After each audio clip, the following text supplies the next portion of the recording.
rock. Jimmy Juice Podcast, man. Let's go. Figgy Feed, best in the world, that's what he do, know what I'm talking about. Ryan Rock, born and raised in the H-Town, Houston, Texas. Know what I'm saying? Let's go.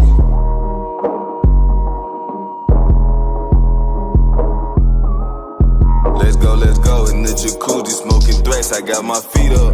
Cut them haters off, I told them beat it. I don't need you. Spend 50 racks in cash, but it's all good. I got my visa. This rolling got them staring at me like the Mona Lisa. My ghetto Nike. I beat it like a creature. She always like my sneakers. These Jordan 5 pink aces. Let's go. I'm knocking them down, baby, back in the row. He really the one. They already know. So all of my chains go put on the show. Giving out gems, sipping my juice. Counting the beans, addicted to ends. I need to back in on whatever I do.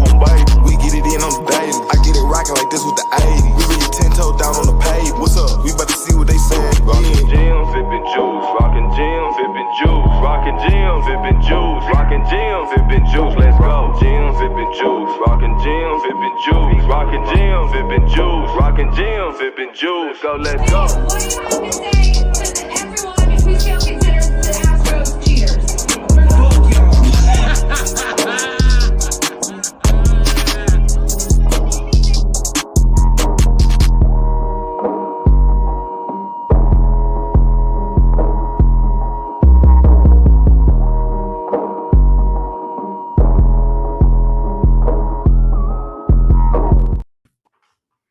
Oh, yeah.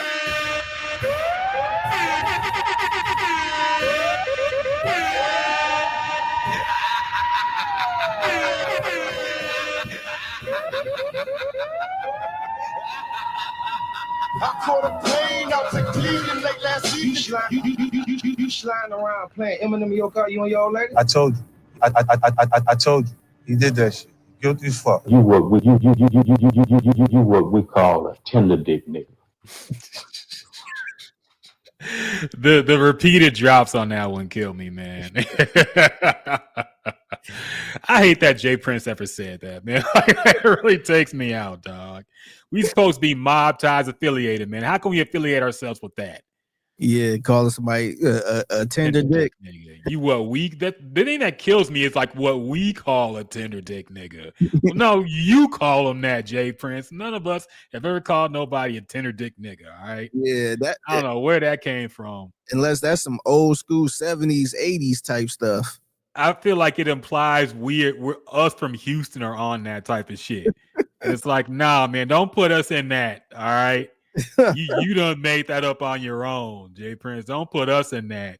Don't put all of Houston or all of mob ties into what you call people. Tender dick nigga, man. Come on now. You what we call a tender dick nigga. Kills me. But yes, welcome back, everybody. We are back in an early edition of the Gems and Juice podcast. You might be asking why? Why? Don't worry about why. Why in your vocabulary no more. All right. Now the real reason is, of course, July 4th weekend. July 4th is the day after we record this podcast. We're doing it early so we can have a nice little weekend and all that. And try, y'all got a nice July 4th weekend planned as well. So getting the podcast out early. Also, not much music coming out tomorrow either. So. And plus, I'm sure some of y'all probably be chilling July 4th, but you think somebody really gonna be watching this podcast at 6 p.m. on July 4th? I mean, man, there was a time. A couple people in here, but man, like, dog, man, people gonna be moving and shaking and all that shit. If you like me, maybe. Like, there was a time when I thought I would never be inside on New Year's Eve. Yeah. And now I love being inside on New Year's Eve, man. I'm not trying to go out nowhere in general. So, yeah, I might be the one. I'm probably going to be home on July 4th, man. I'm not going to be doing shit, honestly. Yeah. I'm just going to relax, enjoy the long weekend and shit, maybe watch a movie or something. Yeah. Speaking of which, have you watched anything lately, man?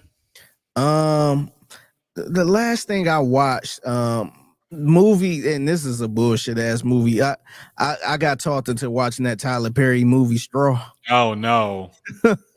Wait, who talked you into it? Somebody said it was good? Yeah, so my homegirls, they was talking about, and I should have knew it in, but they were waiting on me to watch it so I could give my thoughts on it. They was just I guess they wanted to discuss it, and they was just like, I want to wait till Fig watch it so he could talk, so I could say what I think. And I'm just like, all right, let me take one for the team. Like, me and my wife were sitting there laughing at this damn movie. Like, man, why is he doing this? It was a typical Tyler Perry movie with a wild ass twist at the very end, kind of catch people. But yeah, yeah, that's the last movie I watched. I did watch the movie. It was a movie with the dude from that show Lupus. I think I know. Is it Lupin? It's a show called Lupin. Oh yeah, lupus. That's a disease, dog. But the dude from Lupin, I think it's Lupin. He had a movie with Kerry Washington. It was like an action movie. Okay. That movie was okay. It was a typical action movie, to be honest. And then as far as TV shows, I watched this show called I just started. It's a show called The Pit. It's on HBO Max. It's pretty much a ER type of show, but it's like a raw ER type of show, cussing, and they show everything in it. And they actually, the whole series is based on one day in the ER in Pittsburgh. So just imagine everything happening, like gunshot wounds. This person in for this. One day? Yeah, one day. So like, every hour is like a real hour in the damn. Yeah. So the whole season, pretty much, I forgot how many episodes it is, but the whole season is pretty much based in one day. That's crazy, man. Yeah, it's a pretty good show so far, man. I see a lot of people been watching it too. It's a pretty good show. Probably the rawest. And I've seen a couple other people said this is kind of how it is working in the hospital, not like Chicago Med and ER and Grey's Anatomy and all that shit. Damn, I might check it out, man. That sounds crazy though. Like an episode has a beginning, middle, and end, and that's only 1 hour in real time. Yeah. So the first episode, I forgot. I think it was like maybe 7 in the morning or 6 in the morning, something like that. The second episode was 8 in the morning. Oh, damn. So it was just like an hour later, pretty much. And they doing all type of surgery. It's this doctor that's going back and forth to different rooms and just a crowded ass emergency room, pretty much. Just a bunch of chaos. Damn. But yeah, it's pretty good, man. That's wild, man. I might check it out. I don't know. I did see the rest of Squid Game that just came out. It was technically, they called it season 3, but it was really like season 2 part 2. I don't consider 6 episodes of nothing a fucking season on its own, man. This is a whole thing that started with Netflix. Yeah. A 5-episode season. Come on, man. It was like season 2 part 2, basically. Yeah, I think they split season 2 into 2. I didn't even know you was into Squid Games. I seen the first season. That was it. That's all I needed to see. It was one of those shows I didn't like. Like, I didn't like the ending, but I still ended up watching season 2. And even though there was stupid stuff in it, I kept watching it, man. It's one of those shows you keep watching and really can't explain it. Yeah. And I did see the ending. It was there were silly parts to it, but honestly, I liked the show, man. I thought the actors were really good, and there were some really good performances. But the plot was kind of stupid. Like, if I told you that, I don't want to spoil it for people, but if I told you who wins the last Squid Game, you'll laugh your ass off, dog. It's so stupid what happens, but I still like the show, honestly. I can't even front anymore. I did like it, even though it's really dumb. Yeah, it kind of threw me off in the first season because they show in the first season the old man that died or something like that, or allegedly died. And at the very end, he was in this empire and just looked like he was filthy rich or some shit. It's just like, what the fuck? I'm like, what? No, that was like the most obvious twist, because when I was watching season 1, you see that old guy who acts like he had dementia and he was just fucking around. It was so obvious he was the one behind it all, man. Yeah. And then he died, but they didn't show his death on screen. Everybody else got a very violent and bloody death, but he died and you didn't see it on screen. It's like, oh, okay, so he's actually the one behind all this, and it actually was the case. But yeah, I think it's a good. I mean, if you like season 1, I would say watch the rest of it. I mean, it won't take a whole lot to watch the season 2 and 3. I think season 2 is like 7 episodes and season 3 is like 6 episodes. Oh, okay. So you can knock that out in about a weekend or a few days. Yeah. Okay. So, but yeah, man. Anyway, on to more important things. On to what my man Figgy is really excited about, because his man P. Diddy, my man, your boy has been acquitted of 2, at least, of the charges, the more serious charges in the Diddy case. He has been found not guilty. So let me actually read the verdict. After 2 days of deliberations, Diddy has been found guilty of 2 counts of transportation to engage in prostitution. He was found not guilty of sex trafficking and RICO charges, the Inner City Press reports. The jury returned a verdict in the Diddy sex crimes trial, but not before blah, blah, blah. Okay, I don't care about that. And the family and his attorney apparently proposed a $1 million bond to the judge for him to go home like now, basically. And they had a bunch of terms for him to abide by. But basically, from what I understand, the charges he was found guilty for, there's no minimum prison sentence for. So technically, he doesn't have to go to prison or stay in prison. He can be freed. But now, if he's going to, I don't know. We got to wait to see what the judge says. I don't know when that's coming down. Maybe tomorrow. I don't know. But basically, that's it. Diddy, apparently, have you seen the sketch? He fell to his knees in court. Yeah. It has to be one of the funniest court pictures of all time. Yeah. It's funny because they got him with the white hair. Yeah. I want to see what he looked like. Like, I know the sketch is the sketch. But I'm like, man, he just went full-blown white hair. Dog, do you think he's going to go back to dyeing his hair after all this is done? I feel like he needs to look pathetic to get any kind of empathy for him. He can't go back. He can't go and dye his hair black again after we know he's fully gray haired. Yeah, he gotta just lean into it, man. Like, I'm not sitting there saying he should look like an old ass man, but he should just embrace the silver at this point, man. Maybe have a nice little haircut and look like a sugar daddy or something. Like he should embrace that type of look, but he can't just go back all black like everything normal now. Yeah, I wonder if he's going to. I think he should kind of accept being washed and old at this point. But I don't know. We'll see. But yeah, he looks kind of wild in these court pictures. But he did fall to his knees. He considers this a win, and it is a win. The fact that the most serious charges he was found not guilty for. Now, apparently, there's been a mixed reaction. I'm sure you've seen the videos of people outside the courthouse pouring baby oil on each other. That should be a crime itself, man. Oh, really, man? Come on. Like, I figured somebody would do this as a joke, but I didn't think they'd do it like outside in public.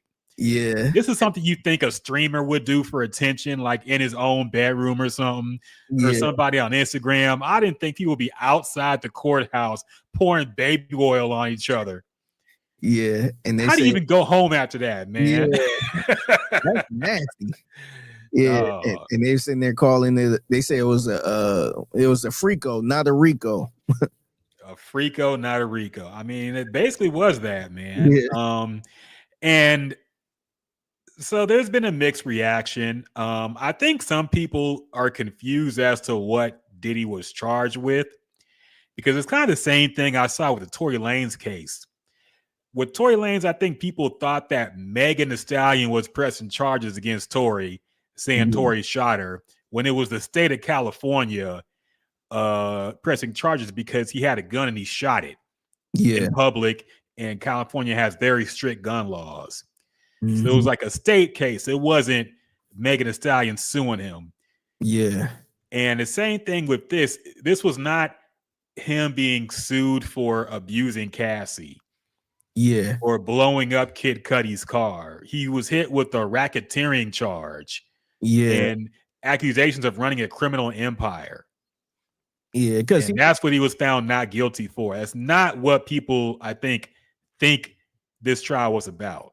because he was already sued by Cassie. Yes, and he settled. And yeah, he said I think it was $20 million, 30 or something.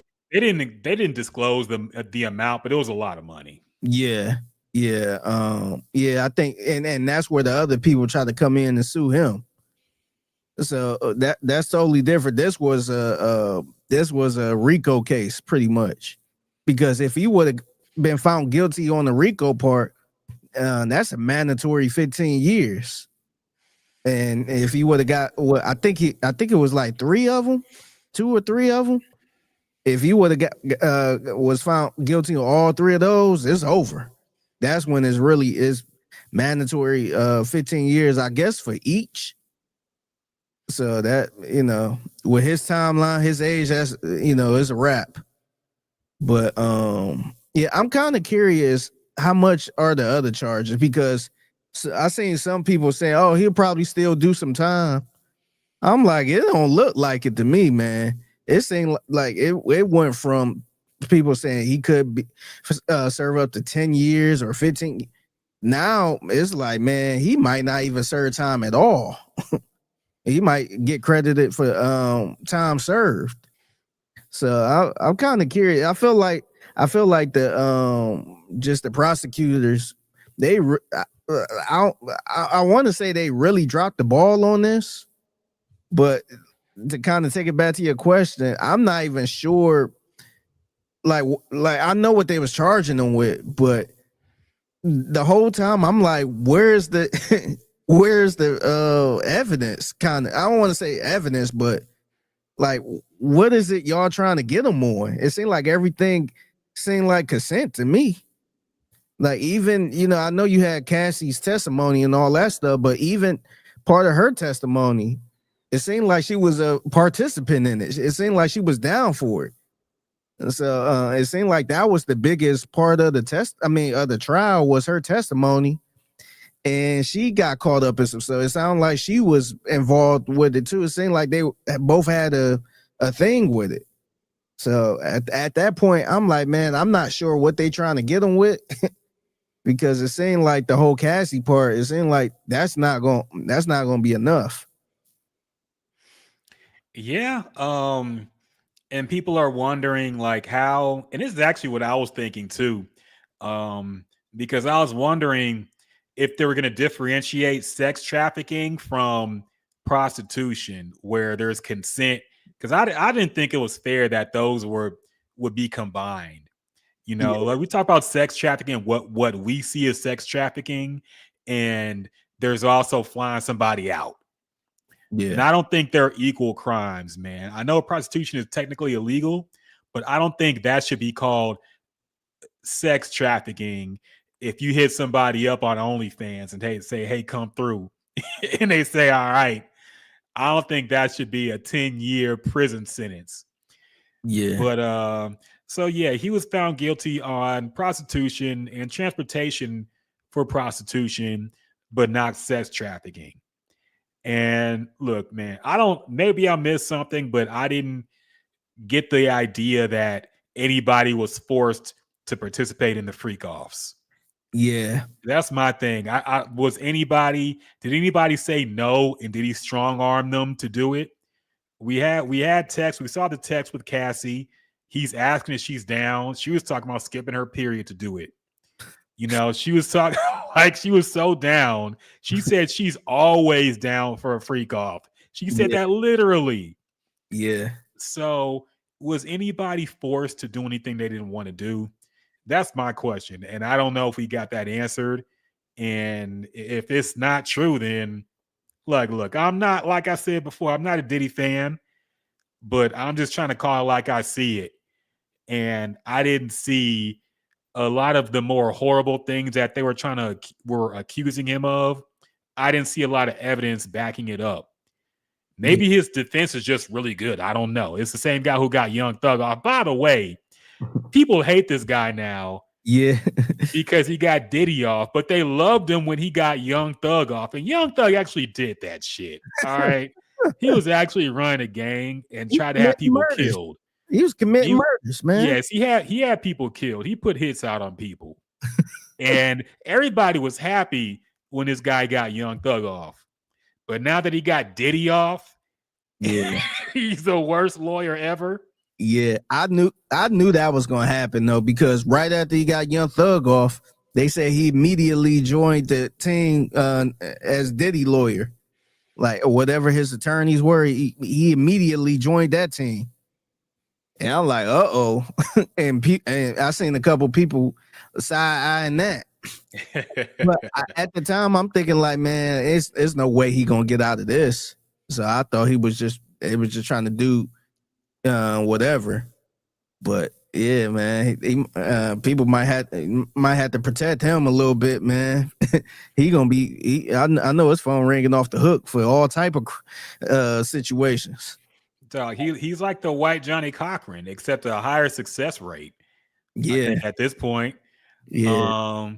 Or he's like that white dude Proctor from Power. Yep. Yeah, man, he's a guy you call now if you black and in trouble. Like if you're trying to get a black person jammed up, you call Tony Busby. Yeah. If you're a black person trying to get out of some shit, you call this guy. So yeah, it's like two sides. Yeah. But yeah. So what do you think is next for the Diddler, man? Like, what do you think will happen? Let's presume that he walks and he doesn't do any more jail time. He goes home. What do you think is next for Diddy? What do you think he's going to do? And do you think he will be welcome in the music industry ever again? I think once he get out, I think he probably, I don't know if he just going to be on active on social media like he was before, because remember he was going by Love and all this other stuff. Yeah. I don't know if he going to come back to that. But I do feel like to me it said a lot when this trial where the verdict came back and all that stuff. I felt like I started seeing a bunch of celebrities come out of nowhere like, yeah, it's just like, where was that support at when it was going through the shit? Like, I know I feel like one of the only people that was out there supporting them no matter what was like Boosie. And like I'll take that with a grain of salt. And Kanye, but yeah, also you can't. Yeah, but I felt like I started seeing a lot of people, like a lot of celebrities, celebrating this. So that kind of made me think, like, man, he might actually be okay on the music scene side. I'm not sure as far as sponsorships and all that other stuff, because I know he had to give up Revolt, and I guess he gave up Ciroc. I'm not sure. But I'm not sure if that part is going to be cool, where he could just go back to, support Ciroc and all this other stuff. But I feel like he probably going to show a little more love, no pun intended, with artists and the music side with black people and all that shit.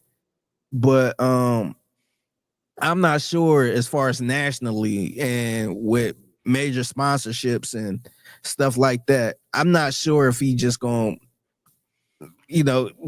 get back to where he was. Yeah, I've seen a lot of more support for Diddy than I thought I would see in general. And you know how people are, especially a lot of black people. They think whenever you're accused of something, that there's a conspiracy. You know, I remember this is crazy to really, you got to be an old head to remember. A lot of black people used to not like Kobe.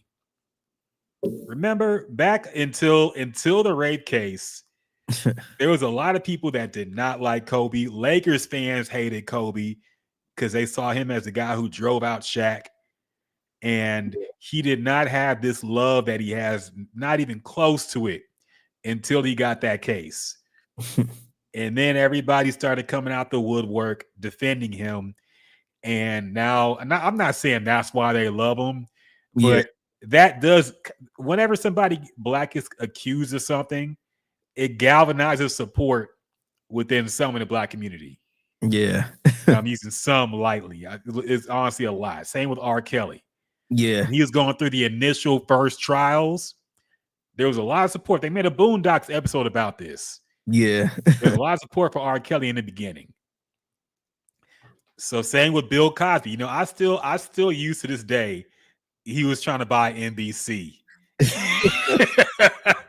That's what everybody said when Bill Cosby got off them charges. He was trying to buy NBC. Yep. So the same thing is happening with Diddy. I think people saw this as piling on, and now they just want to defend him. And look, Diddy has a lot of friends in the industry. He did a lot of stuff for, say what you want about him. Say that he fucked over his own artists, which he did. But he also has done a lot of things for a lot of people. And he has a lot of friends. I don't think they're going to abandon him now that he's been found not guilty on the more serious charges. So I think they will work with him again. Yeah. Now, if he'll ever have the public, now, for example, LeBron is done with him. I don't see LeBron. They still tease LeBron about that shit. Ain't no party like a Diddy party. So I think LeBron is done with Diddy. Yeah. But in general, I think people will mess with him again. And I'm not going to say people will. The question is if is the audience going to accept him again? And I don't think he'll ever have the aura that Diddy had before all this. Yeah. His name is synonymous with like a freaky pedophile. If you notice the way kids use Diddy now, yeah, my nephew be calling weird people Diddy. my youngest nephew be saying, "Oh, you like Diddy" or something like that. Yeah. So my nephew don't even know Puff Daddy. Yeah. He only knows Diddy, the sex offender. Yeah. What he sees him as. So I think his name is toxic for a lot of people.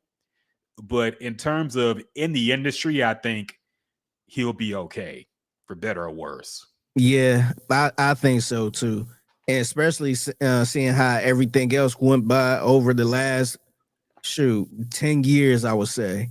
Just how we thought certain people were done. And it's like, nope, they not done. Like, to me, I still always think about the Tekashi 6ix9ine situation. Yeah. Where I think we had arguments like, man, it's over, or it ain't gonna be over, and people don't care about that, all that stuff. I felt like he really fell off too because his music sucked, but people was willing to give him a chance, man. It seemed like he came out hotter than ever at that point. He had a song with Nicki after the fact. Yeah. He I think she and somebody else was still willing to work with him. So that's why I'm like, man, I don't think people give a damn about this shit, man. So so now, like, with the Diddy thing, I like I said, I feel like the music industry will still work with him on some stuff, and he probably still got some connections and all that. But as far as somebody to be on, let's say, like Good Morning America type deal and all this other stuff where Diddy is the face of it, I feel like those days are probably over, because just people don't want to mess with that, because like you said, his name is just mud at this point. Hell, people quit saying, pause and all that stuff and start saying no Diddy. Yep. So I think as far as that, I think his name is Mud, and we probably won't see the good part of just Diddy being out and about. But as far as like music is X and stuff like that, they still gonna roll with him. I think it's the reason why a lot of people was quiet on it, just in case he did beat that case. And now they can just be like, my boy Diddy. Yeah. Yeah. I was gonna say something, but I forgot. Fuck. Oh yeah. I don't think he's not gonna be invited to the Grammys again. I don't think, like, you'll never see him on that stage. Yeah. You'll never see him probably on like Jimmy Kimmel doing interviews and all that shit. Those days are over for at least the immediate future. But yeah, I think we'll hear take that. We'll hear some. Actually, we might not hear that again, but we might hear like a new gospel artist type Diddy come out. Man, he might come out and say, "I repent, I've forsaken." He might come out on some gospel type shit. Yeah, and I can see that happening. He might take the gospel route. He might go full Kanye before he went off the rails again. And we might see a forgiveness tour for him. If it's going to work, I doubt it with the people, but I think that might be his next move. I can see that. I can see it being like a some type of little tour. Just I'm sorry type tour. Let me rebrand myself type tour. Now, good. That's actually a good point. Is he going to change his name again? Because I feel like he has to now. Yeah, I can see him. I can see him going as Sean Combs. I think he has to. Yeah, he has to drop Diddy, Puffy. He has to drop all that. It's too toxic. He got to go by Sean. It's crazy too, because I feel like Sean is the better move, because throughout this whole case, I feel like everybody just addressed him as Diddy. Unless he actually changed his real name to Diddy, which I don't know. Maybe he did. I don't know. But it might be better for him to just go by his real name, Sean Combs. Just go by Sean Combs and just have that rebrand with that. It always trips me out, sidebar, but whenever I listen to Victory by Biggie and Puffy, whenever I hear Biggie say nobody go off like P. Diddy, that always takes me out, because nobody called him Diddy at that time. Yeah. I know Puffy said that Biggie came up with that name, but I didn't believe him at first. But then I listened to that song, I'm like, oh yeah, he was the first person to say Diddy. Yeah. This was like years before he started going by Diddy. This was 97? Yeah. 97, around that. Yeah. And that I want to say that was like 10 years before anybody started calling him Diddy. Yeah. At least on a regular basis. And so that it always trips me out, man. It always feels like that record came from the future or something. Yeah. Like how did Biggie know? Yeah. How did he call him Diddy for anybody else? Yeah, that's crazy. What do you feel like is the better name? Puffy, Puff Daddy, or P. Diddy? Look, to be honest, they're all very gay sounding. I never calling anybody Puff Daddy. Yeah. You know, as a kid, I didn't think dude, that's crazy. I didn't think much of it when I was a kid, but now as an adult, you look back and you're like, this is a grown man that had other men calling him Puff Daddy. And see, I felt that way about Birdman, baby. Yeah, like, I never understood just calling him baby. Like, to me, that used to drive me nuts, man. Like, how can y'all say this as a grown man? Yes, come here, baby. And your girl turn around like, nah, I meant Birdman. Yeah. Yeah. Like, they was in the streets calling him baby. So I never understood that. It's still to this day with, artists like Lil Baby. I'm just like, man, Lil Baby. Like, and then remember it was a discussion about Young Thug. Yes. They thought that was kind of a little sketchy. Now, Young Thug was calling people bae and hubby. Like, he took it to another level. He Yeah. was calling people hubby, like his friends hubby and bae and Yeah. husband and shit. They So, used to call the guns the big dick. dicks with them Yeah. dicks. Talk about guns. Yeah, man. Wild times. But yeah, that's very, and especially after what's come out with the freak offs, he can't go by Diddy or Puff Daddy or anything like that anymore. It Yeah. just sounds weird. Yeah. So he's gonna come out. He has to rebrand and he has to be Sean Combs. Yeah. Just go by Sean Combs, man. Just call it a day. Yeah, don't do no brother love type shit again. Don't do nothing like that. Just be Sean Combs and see what happens from there. Do you think he gonna come up with a different name outside of Sean Combs? You think he'll try to come up with some type of different nickname? I wouldn't be surprised, but I think that would be very stupid of him. Like it would be more real if he just went by his government name. But if he tried to be like, my name is Peace, or like or some shit like that, like if he changed his name to some ethereal, spiritual type shit, it wouldn't work. People would think it was corny. Yeah. Yeah. Do you think it will? See, that it's tough to say, because if this was Diddy before the trial, I could see it, because he always was changing his name all the time. But I don't know what type of Diddy we gonna get. I don't know if he gonna try to go back to the what it was, or he just gonna completely change and maybe go under the radar and maybe just go by Sean Combs. So I'm guess if he was smart, he would kind of go under the radar a little bit, just ditch the nicknames and all that stuff, just go by Sean Combs, keep it serious, and like, don't try to do all of this, I'm all about positivity type thing.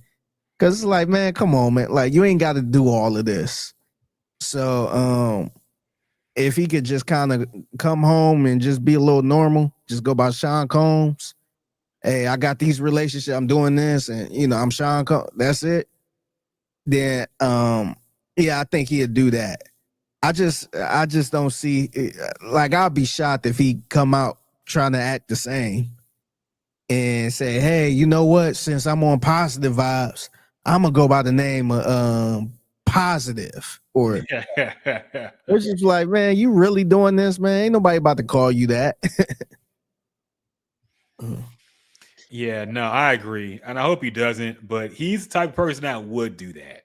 And that's the issue with it, man. So I wouldn't be surprised, but I think if anybody in his camp loves him, they would talk him out of that goofy shit.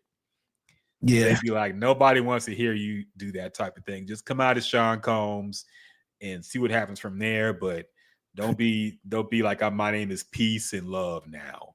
Yeah. Or some shit like that. Yeah, don't do it. Yeah. But, so Diddy might be free. We'll keep up and keep tabs on what's going on, but it's very interesting. I thought it was over, man. And every time they gas these trials up, they make it sound like, and I've given up on 90% of these TikTok lawyers. Yeah. But I realize none of them know what the fuck they're talking about. Yeah. Because every time they make it seem like it is over. There was one woman I knew, or I saw, Megan, they call her Megan, the lawyer or whatever the fuck. That's the one that was following that Tory Lane's case. Yeah. And I usually stick with her because she was the one who was like actually reporting the facts of the case. Yeah, and not everything. Yeah, not hyping stuff up and not embellishing and not getting all personal and weird with it. Everybody else I don't trust, man, because they be having agendas. They want to make it seem like, oh, so-and-so said this in court, so it's over. It's over. Yeah. And then the next day we were like, okay, that actually wasn't a big deal at all. Yeah. So, yeah, and people acted like Diddy was going to be thrown under the jail.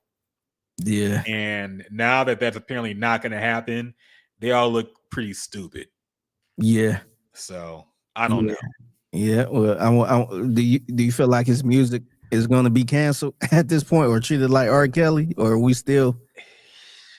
I mean, And see, like I ain't gonna lie, I don't play a lot of P Diddy music personally. The only one I would play is, we mentioned it earlier, Victory. I like that song. And I like a couple songs from that album, but I'm not putting on a P Diddy song. I think the one that's gonna get everybody is the stuff he produced for people. Like this, some of the songs he was part of that's not really his song. So I'm just kind of curious how people gonna feel just listening to those songs now, or is it a nothing to see here type thing? see the issue, and it's kind of same with R. Kelly, but with R. Kelly, you could at least like, okay, his whole discography, you just can't play it no more. But with Diddy, you have to cancel like half the music from the mid to late 90s. Mary J. Blige. Yeah, 112, Jagged Edge, like so much R&B and hip hop. Biggie, we supposed to cancel Biggie, who been dead for 20 plus years because Diddy a freak. Yeah. So like, there's so many things like what we would have to cancel if we just canceled everything he was a part of. That is almost impossible. You Yeah. can say, all right, we taking All About the Benjamins out the playlist. Okay, we taking what's it called, More Money, More Problems out the playlist, which I'll be disappointed because I like the Mace verse on that song. Yeah. But you could take the Diddy songs out, but you can't take everything he was a part of out and just say it's canceled Yeah. because it's too much. You gonna cancel the Ready to Die album? You can't, man. No, for me, man. I'm listening to that album. I'm not canceling that album because there's too much. There's too much, like all the R&B that came out during that time. We're really gonna cancel all that. Yeah. It's too much. It's too much, and you can't. No matter if there's a '90s playlist, at some point you're gonna hear Diddy ad libs on some of the songs, man, and you just gotta suck it up because it's too much. But yeah, I think in terms of his music, I don't know if we'll hear it as prominently as we used to.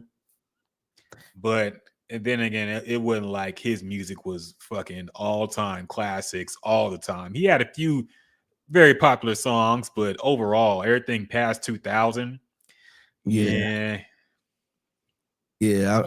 I'm just looking at all his producer credits. Go back from 91. So Jodeci, the Come and Talk to Me remix. Yeah. He got credit on there. Mary J. Blige in 92. Mary J. Blige in 93. Biggie 94. The Total. Like Carl Thomas. What did Carl Thomas do? He's innocent. All right, he ain't got no allegations. Why I'm supposed to cancel Carl Thomas because of Diddy? Yeah, I think he did a Brian McKnight song.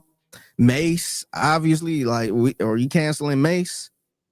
He remember Bad Boy was with the Locks at one point. Like you canceling Jennifer Lopez. Yeah, what also is very funny how she skated any kind of response or talk to any of this. I think she wants to make people forget that she ever even dated him. Yeah, I think she hasn't said any kind of statement on any of this. Yeah, I felt like she was doing a good job with that. And even honestly, remember during COVID, he was doing them Instagram lives where everybody was fucking doing them Instagram lives, was driving me crazy. But yeah, remember she popped on and it was just like, oh yeah, they did date. I forgot y'all actually was together. Y'all was a thing. Like I forgot about that, but I feel like she did a good job just not even going that way, man. Like you ain't hear like usually you'll hear like a let me talk about my let me do a song dissing talking about my previous relationship. Oh, she didn't do none of that. Yeah, because she didn't want to expose she might have been in them freak offs, man. I don't know. That's a whole part of her life that she wants people to forget. Yeah. I think and she got her own issues. I mean, she done hooked up and broke up with Ben Affleck like 6 times now. Yeah, they got married like twice. Yep, canceled her tour because her album flopped and nobody was buying tickets. Yeah. And yeah, she got her own little issues, man. I don't know what she's been doing, but yeah. So we'll see. We'll keep tabs. One thing I'm happy about is that hopefully I won't have to see Diddy's face on my TV whenever I fucking turn on the smart TV and it has like the documentaries. There's always like some Diddy documentary, some new Diddy thing do it on my front page. And I'm like, how the fuck do y'all think I want to watch? There's nothing in my TV history. Maybe I've seen a few black documentaries, but there's nothing like Diddy related in my shit that makes you think I would want to see this shit. But every time I turn on my TV, I got to see that sad looking picture of Diddy looking all dark skinned and evil. And the Diddy trial. Did he do it? Some new Diddy documentary. Man, I'm tired of seeing that. Yeah, I think every single I want to say every single streaming platform got some type of Diddy Diddy case type thing. Where I'm just like, man, like ain't nobody trying to watch that. And the thing is, they never really say anything that we don't even know. If there was any kind of bombshell that people were going to drop, we would have heard it already. Yeah, they did. I'm not going to watch no hour-long documentary that's going to say shit that you already know. They did the same thing with the Tory Lanez and Meg thing, and they put that out in real time. I'm just like y'all ain't saying nothing. What everybody else online is saying. So yeah, it's crazy how they just come up with they interview people that have nothing to do with it. Like they interview people like a writer for some internet blog, and somebody on Twitter, like some random people like us. They interview to talk about the case. Like, what the fuck do you know about Diddy? You never even met this person, and you're gonna be on a documentary talking about him. Mark Lamont Hill gonna be on there talking some shit, of course, because he always get him. Like, come on, man. At least get somebody who's affiliated or knows him or at least met him once. Yeah. Nah, it's crazy. It's crazy how they just come up with these documentaries so fast too. They did it with Tekashi 6ix9ine. They just dropped the documentary like soon as possible. I'm like, what? And at first I'm like, okay, this should be good, but they ain't saying nothing. So now I'm just like, all right, whenever I feel like that's the new thing now. Whenever something crazy is happening, especially legal wise, then everybody just drop a documentary and put some bullshit on there that's already on the timeline. Yeah, exactly. Yeah, all these documentaries just trying to cash in. Remember the Fire Fest?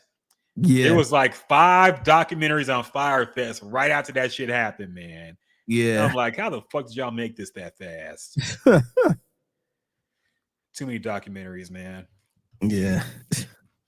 In other news, something we've been talking about on this podcast for a long time is now apparently officially maybe becoming a reality. Cardi B is dropping her second album in September called Am I the Drama? And apparently, because she already answered this and was quite defensive of it, she is going to put WAP and the Up song on the album. Yeah. Songs that are years old now. She said she's doing it because people always asked her, why didn't she put these songs on any kind of album, whatever. She makes an excuse. We know what it's for. All right. Get them numbers up. What's crazy is the album didn't even drop and it's already 1 million. Like you can already mark that in as 1 million sold. To be fair, she said that those streams won't count on first week, but they will be counted in the total album sales, obviously. Yeah. So yeah, because the first week, I mean, I feel like I don't think she's gonna do bad on first week. I don't think that was always. No, she's gonna do good. Yeah, she's gonna be in the 6 digits. I feel like she ain't gonna be, 50K or nothing like that. I think she's gonna do really good. But after the fact, like after the fact, that's the question. Is she already platinum at this point? So yeah, I kind of hate that, man. And I'm wondering, I'm like, who is the people sitting there asking, hey, why isn't this song on the album? Like, she didn't put out an album. That's why the song ain't on the album. Like, who's sitting there asking that? No, you know how people are when they make up these fantasy people who say, oh, everybody's asking me this and that. Everybody's asking me, why don't you put WAP on an album? So, okay, I'm going to do it. Really, everybody said that. Everybody. I didn't see not a single soul ask that, but okay. Yeah, and everybody asking me, why don't you dye your hair green? Everybody kept asking me that, so I went on. Like, come on, man. Who is you? Who she think she talking to, man? It's funny because I felt like the basketball player CJ McCollum. Yeah, played for Portland. I think bounced around a little bit. People apparently was calling his ass out because he tweeted something like, "Man, why somebody tweeted me as da da da da." And what people do on Twitter, and they find nobody that said that. I gotta look that because I remember what you're talking about, but I forget what it was. But it was hilarious. I forgot what it was, but I'm like, man, that's what we call that. They ain't even no straw man. That's just plain. That's just flat out lying at that point. Making shit up. No, that is the funniest response when it's like,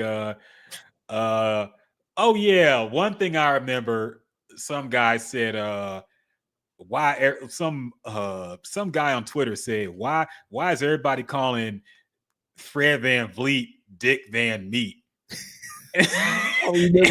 And so they looked it up. They looked up the words Dick Van Meat in Twitter, and it was only this guy saying it over and over again. Like, why? Somebody said Dick Van Meat, Dick Van Meat, Dick Van. Like, it was only him saying, nobody else saying Dick Van Meat. Yeah, I remember that. That is the funniest reply whenever you look up. It either there's nothing there when you look up on Twitter, or it's just one person trying to get a narrative off. Yeah. That person, the one say, why everybody doing this? And it's only them. Why somebody say this, and you look up the words and nobody said it. Yeah. So yeah. But that's pretty much what this is, I think, man.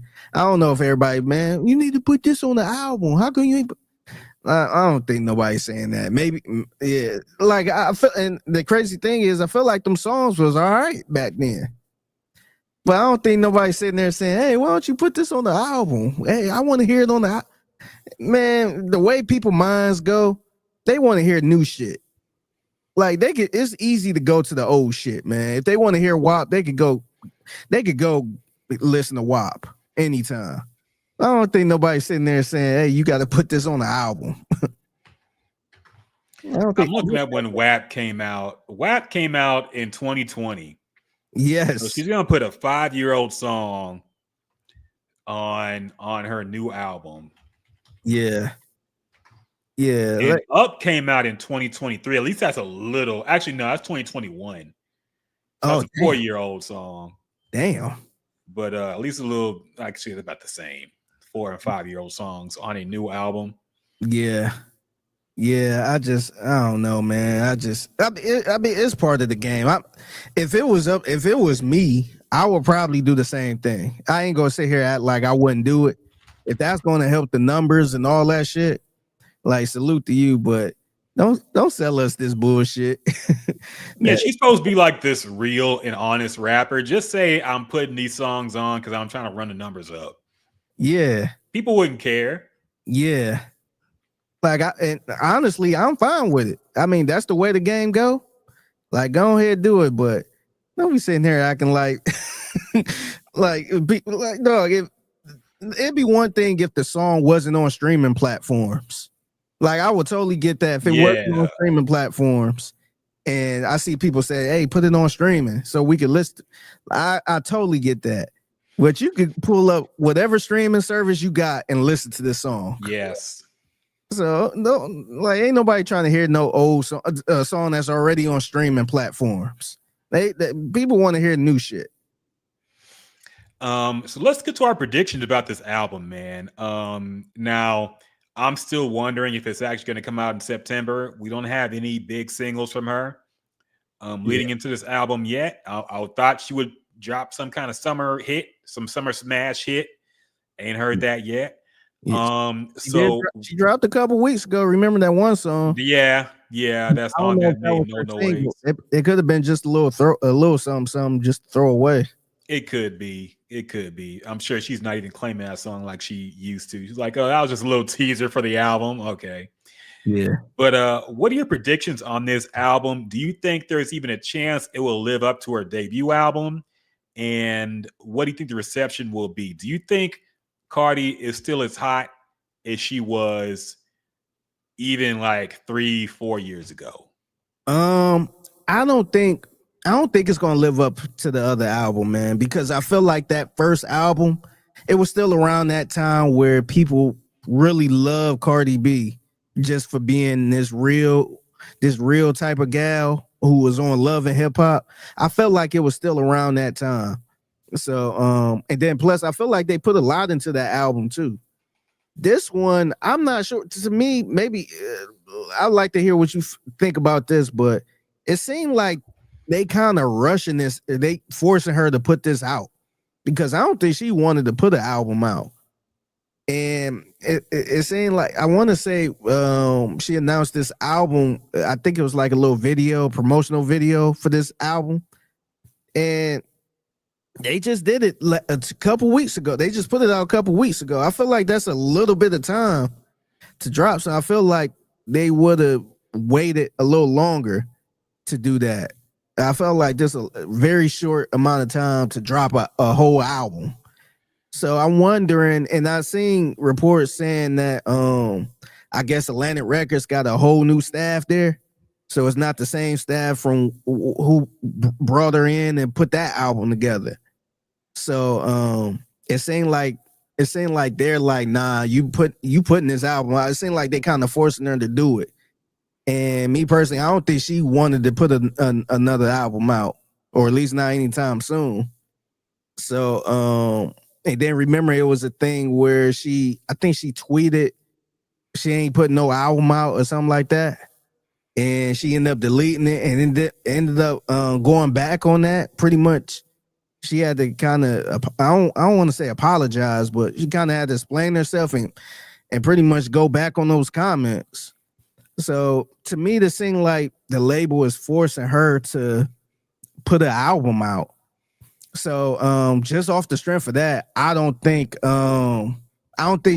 gonna live up to that album, her debut album. However, I do feel like we talked about it earlier with the 2 songs on there, I feel like it's going to sell. It's going to sell. It's going to have the numbers there. So I don't think we ain't gonna say, oh, it flopped or it was a bad album or anything like that. I don't know if it's gonna have the slaps on there like that. I'm just kind of curious. I think if you go music for music with both of the albums, I feel like the first album is probably gonna be the better album. But to me, this ain't like they forcing her hand. They forcing her to put this album out. So I don't know if she gonna give it her all, or maybe it's gonna be some songs on there she didn't really like, but she got to roll with it because the label was forcing her.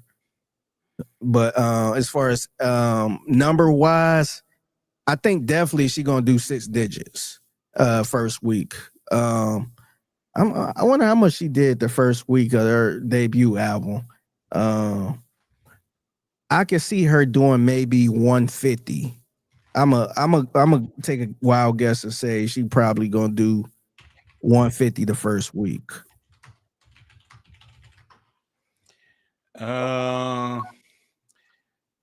It did 255,000 first week.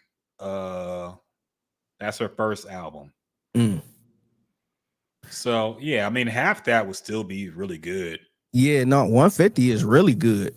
Yeah, I think that's really good. But as far as her, like right now, unless she has some type of smash hit, I feel like the first week. I feel like the first week probably gonna be in the around 150, somewhere around there. Which is, like I said, super impressive. If she announced her album last month and it come out in September, I feel like that's super. I feel like that's impressive. Yeah, I think it's unfortunate that she got caught up in this beef with Nicki that's based off of sales and hits and whatnot, and that Yeah. the fan bases, that's all they do is argue who got the more hits and who got the more streams and all that shit. Because I think that is what got in her head. And I think that is why she won't release an album until she's forced to, like she is right now. Because I think she's too worried about living up to her first album. I think she's too worried about the numbers and the hits and all that stuff. She's caught up in the streaming beef with Nicki, and she doesn't want to give the haters more ammunition to shit on her. And it's unfortunate because, I mean, if you're an artist, you should be doing it for the art and not really give a fuck about the sales numbers. But she's that type of artist, unfortunately. And it does feel like this does feel a lot like the Playboy Cardi rollout, where the label said, all right, it's time. There will be legal problems if you don't make this album now. So yeah, it does feel like it's being rushed and forced, but it's hard to say rushed because she's had 7 years. Yeah. It's been so long. You would assume she's been recording songs. Yeah. And it's kind of ridiculous it's taking this long to just drop the second album.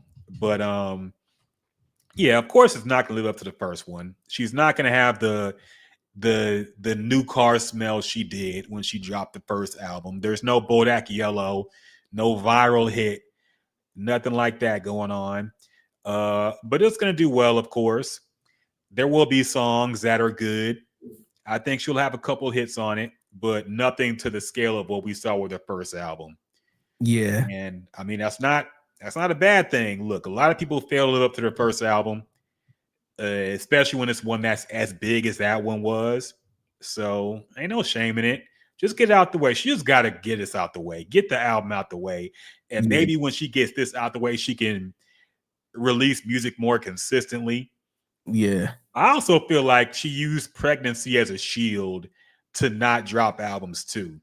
Because if you remember when her first album was coming out, she was pregnant. She had just gotten pregnant, and that affected a lot of the rollout. She talked about that later on too. It affected the whole rollout and all that stuff, the music videos and all that shit. And then she just recently was pregnant again with Offset's baby. And she announced her divorce and her pregnancy at the same time. So it's very convenient now when the album's coming out. She's also just fresh off of pregnancy too. Yeah. So what a convenient timing. She's only had 2 albums, and they just happened to be made at the time when she got pregnant. Yeah. So And, I don't know. Yeah. Now, for what it's worth, I hate to kind of pin these two together, but Nicki Minaj, remember she released Pink Friday too. Yeah. I want to say this was in 2023. Yeah, this was 2023. It felt like it was longer than that, but 2023, and she sold 228K in the first week. Yeah, Cardi's not going to do that. Yeah, She's not going to do that. Yeah, that's a tough. I mean, it's Nicki Minaj, but yeah, she ain't gonna. Nicki gonna be on there tweeting and all that shit. The Barbie's gonna be all in Cardi's B comments, especially if she don't do that. Yeah, she gonna get roasted if she doesn't live up to her first album, or the main thing is she has to beat Nicki's last album. And that's why. What was her last album? That's why I brought it up. Nicki's last album was Pink Friday too. Oh, that was it. Yeah, that's damn. Yeah, she's not gonna beat that. Yeah, that was and mind you, this was 2023. So it was. I mean, it'd be one thing if it was in the 2010s or something. This was 2023. That was recent. Yeah, she's not gonna beat that. And then people gonna say it's a win for Nicki. So Yeah. and this is why she doesn't want to release this album, man. This is why she put WAP and Up on it. Yeah. No, That's for gonna real. help a lot. Yeah.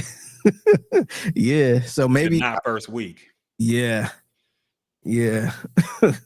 Yeah. So that's why, man, I think, yeah, I think the label don't care about all that part. So they just like, hey, put this out. Like we need some hits from you. You are best at. Wet and Gushy. Oh yeah, the censored version of WAP, the Wet and Gushy. What's up, BX? With the homie BX? Oh, is that the censor? I ain't heard WAP on the radio in a minute. I don't even know what they censor it as, but I would think Wet and Gushy would make sense over whatever the fuck. But yeah. So Wet and Gushy. It's crazy they even played that on the radio, man. But radio's different now. They don't give a fuck. Yeah. I kind of do you kind of miss back in the day where you actually had to make a radio version? Yes, a lot. Yeah, because it got to the point now because you hear certain older songs, especially from the 90s and the 2000s on the radio. And when you hear the real version, it's like, oh, like I like the radio version better. It's not even just about the cussing, but just like for instance, the Tupac, How Do You Want It? Like, have you listened to How Do You Want It on the radio for so many years? Yeah. Coming up in the fast lane. Yeah, I was just like, man, like I appreciate artists that took time to record another verse, a clean verse, not just beeping something out, but just a clean verse saying the other lyrics, and then doing the regular version, a dirty version. But you don't really have that no more. Dog, sometimes it trips me out when I hear the unedited version still. Like when I listen to 24s by T.I., money, and I say money, rolls, cars, and clothes. That's how all my partners know. Yeah. I forget that's how all my niggas know. Yeah. I forgot even how the uncensored version sounded. I heard the censored version because that song was also on Need for Speed Underground, a video game, which I played a lot back in the day. And so I'm just used to the clean version over the dirty one. Yeah. But sometimes the clean versions be going better than the dirty versions. Yeah. And maybe because we hear it more than the dirty version, unless you had the album or something. But listening to some of that stuff, and then you hear the dirty version, you be like, oh, like, nah, I like the clean version better, man. It seemed like that verse was actually better than the dirty verse. Like, for example, and there's so many examples, but of Jay-Z, Can I Get a? Yes. Ja Rule's verse is like completely different on the clean and dirty version. And when I hear the dirty version, I don't even know it. Yeah. But I hear the clean version, I'm like, oh, I know this whole song. But you hear the original dirty version, I don't even know any of those words, man, because I'm not used to that version at all. So yeah, I do miss how they actually used to put effort into the clean version, and now it's just bleep out the fucking cuss. Yeah, it's annoying. In other new release news, Travis Scott apparently said a JackBoys album, which I don't know why he calls his fucking label that. JackBoys pause. A new JackBoys album is coming soon as fuck, quote unquote. And you asked VX said pause. You asked is Travis trying to step on the Clipse album, which comes out next week? Do you think it's coming soon as fuck, as in next week or the week after that? That's what people was kind of teasing a little bit, because clearly Pusha T had a lot to say about Travis Scott. And we all kind of know Travis Scott ain't in that type of territory where he gonna release a diss song or something like that. As he shouldn't do that. He shouldn't step in that ring. But I ain't even think about this, man. I do think it's possible the way to kind of hit Pusha T a little bit is to kind of step on this release day. Just to me, like, I'm not sure how many people listening to JackBoys. I'm gonna be honest. I know Travis Scott got a lot of fans. He got a kind of a crazy fan base that do whatever he wants. But I'm not sure if that's gonna do anything, to be honest. And like soon as I feel like I don't know if he gonna drop an album on that day. I could see him dropping a song.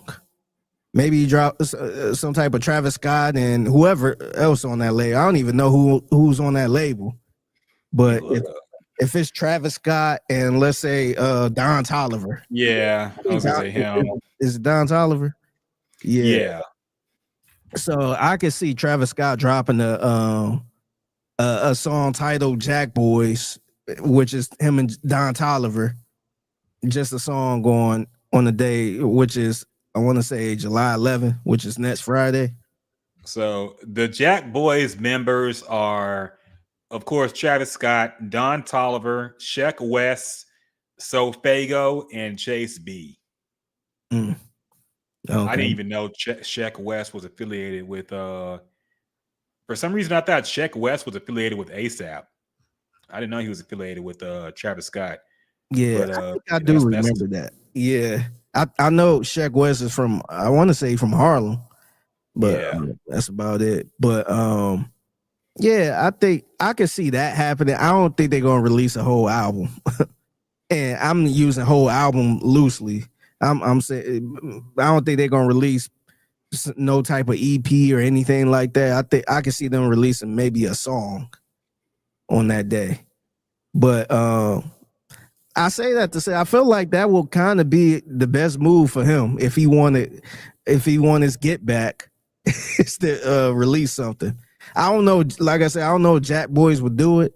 It would have to be like a Travis Scott song. It got to be like a crazy type of song for him to do something. But I don't think that's gonna happen, man. I think he could drop an album. I think they could. The thing about compilation albums is they're kind of treated as throwaway albums in general.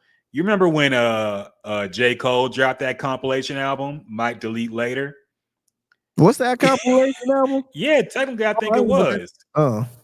But compilation albums, I know the Dreamville stuff that he drops and the JackBoys stuff, nobody really counts that as their official discography.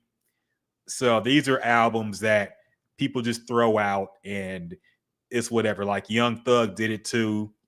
And people just throw these albums out and it's whatever.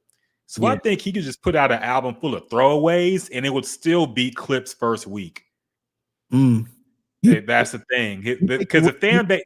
You think it would be Clipse first week? Yes. Yes. 100%. Because the Clipse audience are not the stream addicts that the Travis Scott audience are. All right. Look, we old heads, we're gonna bump an album once and then maybe bump it again in the next few days. These kids keep their AirPods in their fucking ears, man. They listen to these albums on repeat nonstop. So you're saying they're living bots, pretty much. Basically, yeah. I'm not even counting the people that actually try to bot the things themselves. Yeah, no, kids will just keep albums and songs on repeat all day. Yeah, I look at those audience doesn't do that. Yeah, I look at those type of kids as like real bots, like living bots. Because, like I said, I got a job, I got shit to do. Exactly. I ain't got time to put on some headphones and listen to music all day, man. I listen to music in the car, on the way to work, going back from work. If I'm not stressed and driving in silence, and then I'm when I get home, I'm not just cutting on music. I would I'll cut on music if I'm cleaning up. And I'm not, no disrespect, I'm not cleaning up to no Clipse or JackBoys or nothing, man. I'm putting on something generic, Pandora, something a little more smooth. That way, I ain't got to worry about skipping everything. So, yeah, so we ain't gonna stream it up. I ain't about to run up no stream. I'm gonna listen to it whenever I want to. Exactly. I'm the same way. My 90% of my music listening happens at the gym. It's like 90%, and that's like an hour, 2 hours at most during the day. And then I don't listen to music really. On the weekends, I'll probably throw on a vinyl or some older shit. And maybe if I just feel like listening to a certain song at some point during the day, I'll put the headphones in and listen to it. But I'm not listening to music all day. Yeah. So these Travis Scott fans, that's what they do. And just the newness of having a new Travis Scott, even if it's ass, they're going to at least want to tap in and see what it's about. Yeah. So on that alone, yes, a JackBoys album would beat Clipse week 1. Now, will he actually drop it? I don't know. It could be just a little. Could be doing his little Playboy Cardi whole tease in the audience thing and not drop shit. Yeah. But if he did drop it, yes, it would eclipse, no pun intended, the Clipse album in sales. But that is, again, that means nothing to me. Yeah. Like I'm talking about quality of music, and of course, the Clipse album would be better. Yeah. But Travis Scott would win the stream war. Yeah, he'll win the stream war, and honestly, he'll probably win the war on social media because I feel like all people talk about on social media is the numbers. They don't really, especially those type of people too.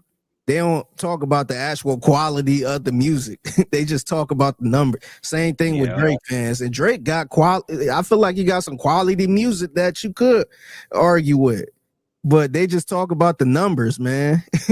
So they just like to compare numbers, and like, dog, I never thought I'd get to a place where we over here talking about concert numbers and all that shit, man. I never gave a damn about no concert numbers. And all day long, people argue about, Kendrick broke the record for most revenue in a concert. And I'm just a concert tour. I'm just like, what? Like, I feel like in rap, we never talked about that. You'll maybe get Beyonce or Rihanna, somebody like that. Maybe those type of conversations. But I'm like, man, we sitting here arguing this, and ain't nobody talking about the quality of the music.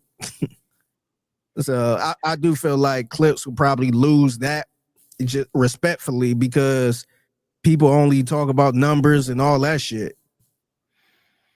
Yeah. And to be fair, look, I hate to put it on my GOAT, but Jay-Z was the one who started a lot of this shit. Same with 50 Cent. 50 Cent really kicked it into overdrive with the comparing sales.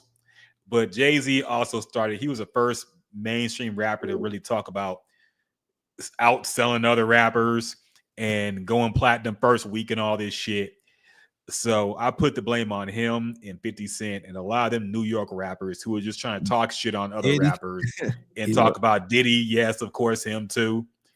Talking shit about people and saying I got more first week sales than you and all this shit. So it starts with them.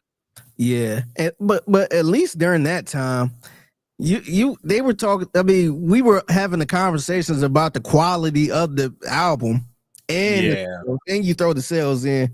See, I'm not even mad at that. If you saying, man, this album is quality, this is a A1 type of album, and it sold this, like, I'm not even mad at that.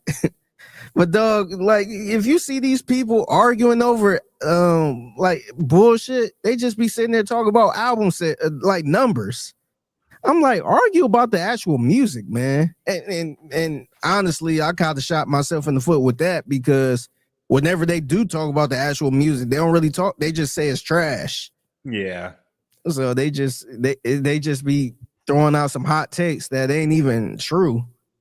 So I guess the issue is, and this is also, I think, what Drake said too, in a lot of his argument to why he thinks he's the GOAT or close to it. Music is subjective. You know, what might be classic to me might be trash to you.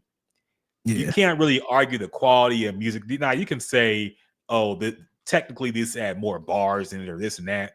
But in general, it's going to be subjective. And there are people who like albums that are unpopular, and there are people that hate albums that are very popular. And so it's very hard to argue subjective music taste, but you can't argue something as concrete as sales. The issue with me is that streams are fake sales to me. Yeah. And I don't count this. I don't think it's fair to count streams to what they are now and compared to rappers who are selling only physicals. Yeah. So that's what I really hate about the stream war and the stream arguments now. That it's not the same thing. It's not apples and oranges. It's not the same shit. Yeah, and that's what's cringy about it too.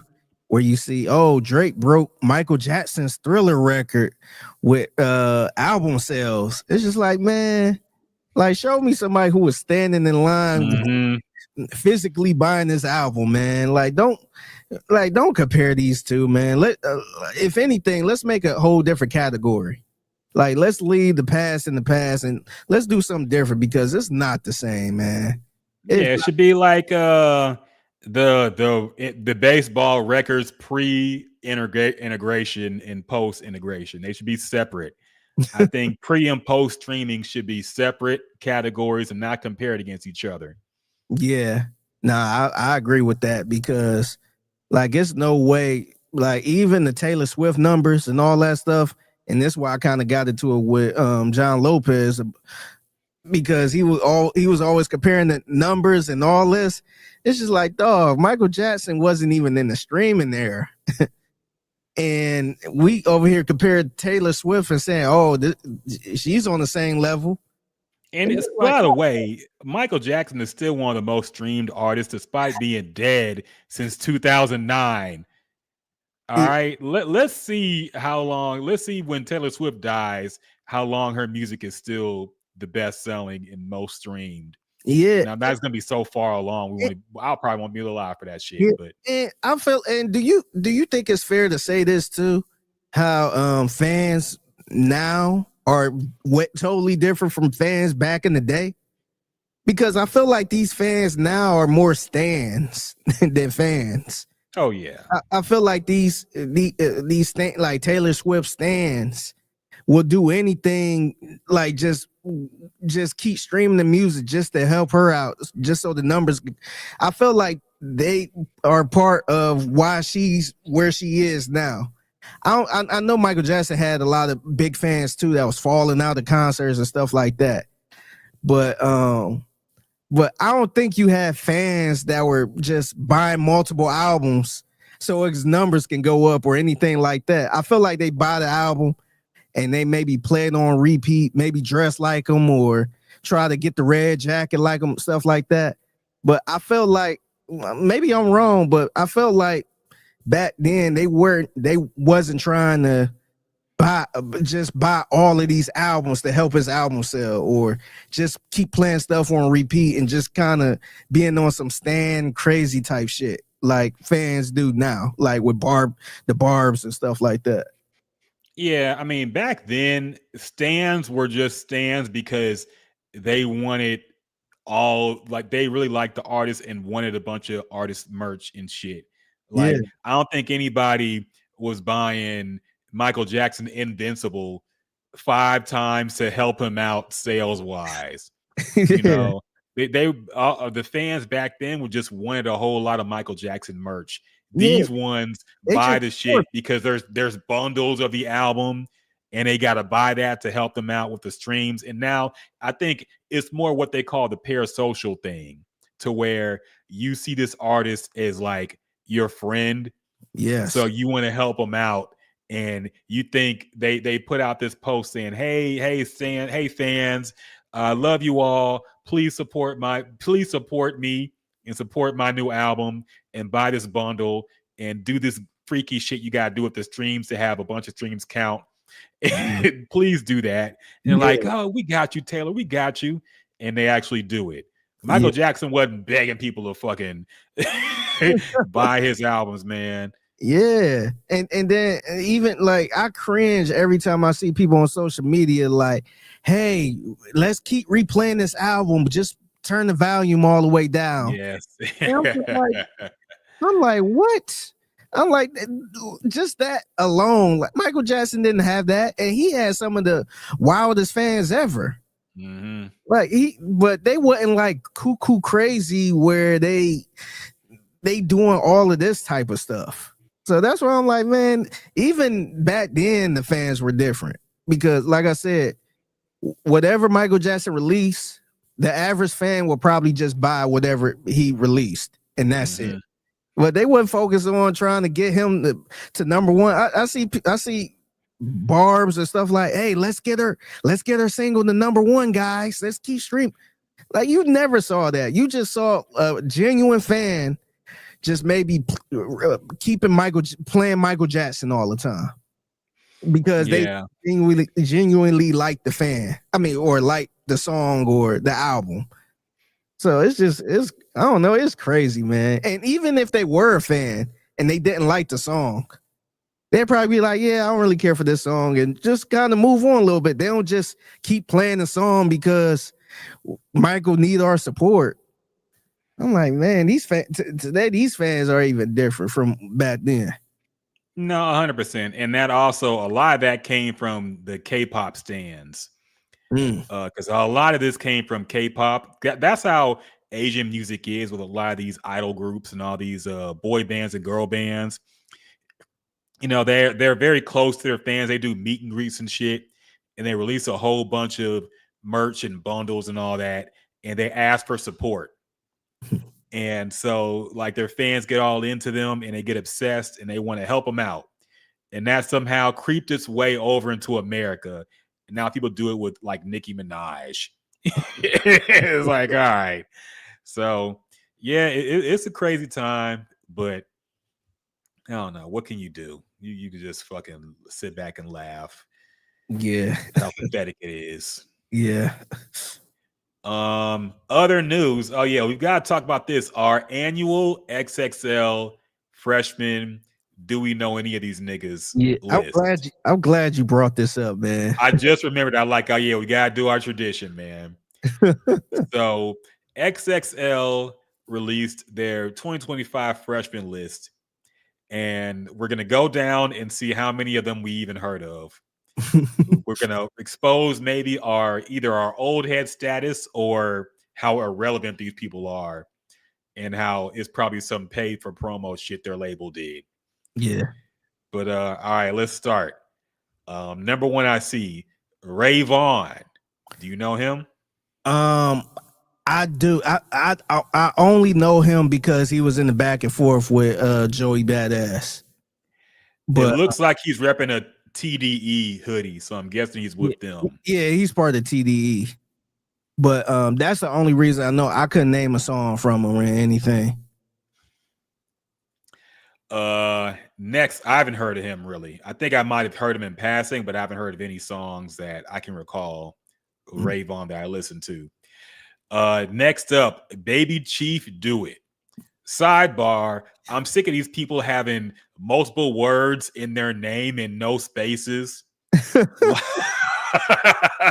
Like so fake. Like some people, I can't think of any examples fucking right now, but there's a bunch of them. I'm gonna ask you something after we get through this list that I actually brought it up on the mixtape, on Figgy's mixtape. I'm gonna ask you after we go through this list. Okay. 1000 Band Fawny is one of them I think of too. Like people who have a lot of words in their name and no spaces. Yeah. Baby Chief, Do It. Have you heard of them? Yeah. No, I never heard of him. All right. Next one is a funny name. Ian Triplin. No, I never heard of him. Never heard of him. Next up, 1900 Rugrat. Nope. I've heard of this guy. He's a white guy who sounds like Kodak Black. Really? Okay. Yeah, he has a song, 1900 Freestyle or some shit like that Kodak Black actually jumped on the remix. That's his own. The beat is actually cold, but he sounds like a white Kodak Black. Right. Okay. So Next up, Samara Sin. No, I never heard of her. My boy Reggie told me about her. Say I would like her, so I'm gonna check her out. But I'd never heard of her. Okay. I haven't heard of her either. Yeah, so I'm pretty much. I kind of heard of Rayvon, so I guess I'll take that one. But I'm one for what? Yeah. I think the next one's coming up. You'll make up for. Yeah, I'm 1 for 5 right now. Next up, Ian. Yeah, I heard of Ian. We all know Ian, very popular and controversial white rapper. Yeah, who Tyler the Creator dissed and got some flack for that. Next up, I'm gonna go say, have you heard of it? But it's Leangelo Ball, aka Jello. Jello, yeah. Of course, we all heard of him. It's funny. Next up, it's funny how he got on this list. Yeah, with one song. One song. But I mean, hey, maybe he got something in the kitchen. Who knows? Yeah. Next up, Low Shimmy. Nope. Me neither. Never heard of him. Laser Dim 700. Nope. I've heard of this guy. I've heard of a few of his songs, but they suck. Like, this guy is terrible. He's one of those rappers who I call them the Lil B class of rappers who you don't know if they're trolling or they're serious because their music sounds ridiculous. Yeah. And he's one of those types of rappers, man. His music is, you don't know if he's trying to be bad or if it's just naturally bad. Yeah. But yeah, I can't recommend him. Next up, YTB Fat with 2 T's. Nah, I never heard of him. Are we still in this fucking acronym era? Yeah. This YBN Corday, NBA Youngboy. We still in this era? YTB Fat? I feel like we kind of slowly getting away from it. I feel like it's getting more. I thought we were too. Yeah, I know we got this one, but I feel like we getting more into the sentence type of name, like the one we said earlier, the Baby Chief Do It. Yeah. And Rocco Don't Kill Him or some shit like that. It's gonna be more shit like that. I feel like that's the new Lil. Remember back in our day was Lil everything. Yeah. And then it went to the acronym YTB and LFN Lucci and all this other stuff. So now we getting into the full-blown sentence with no spaces.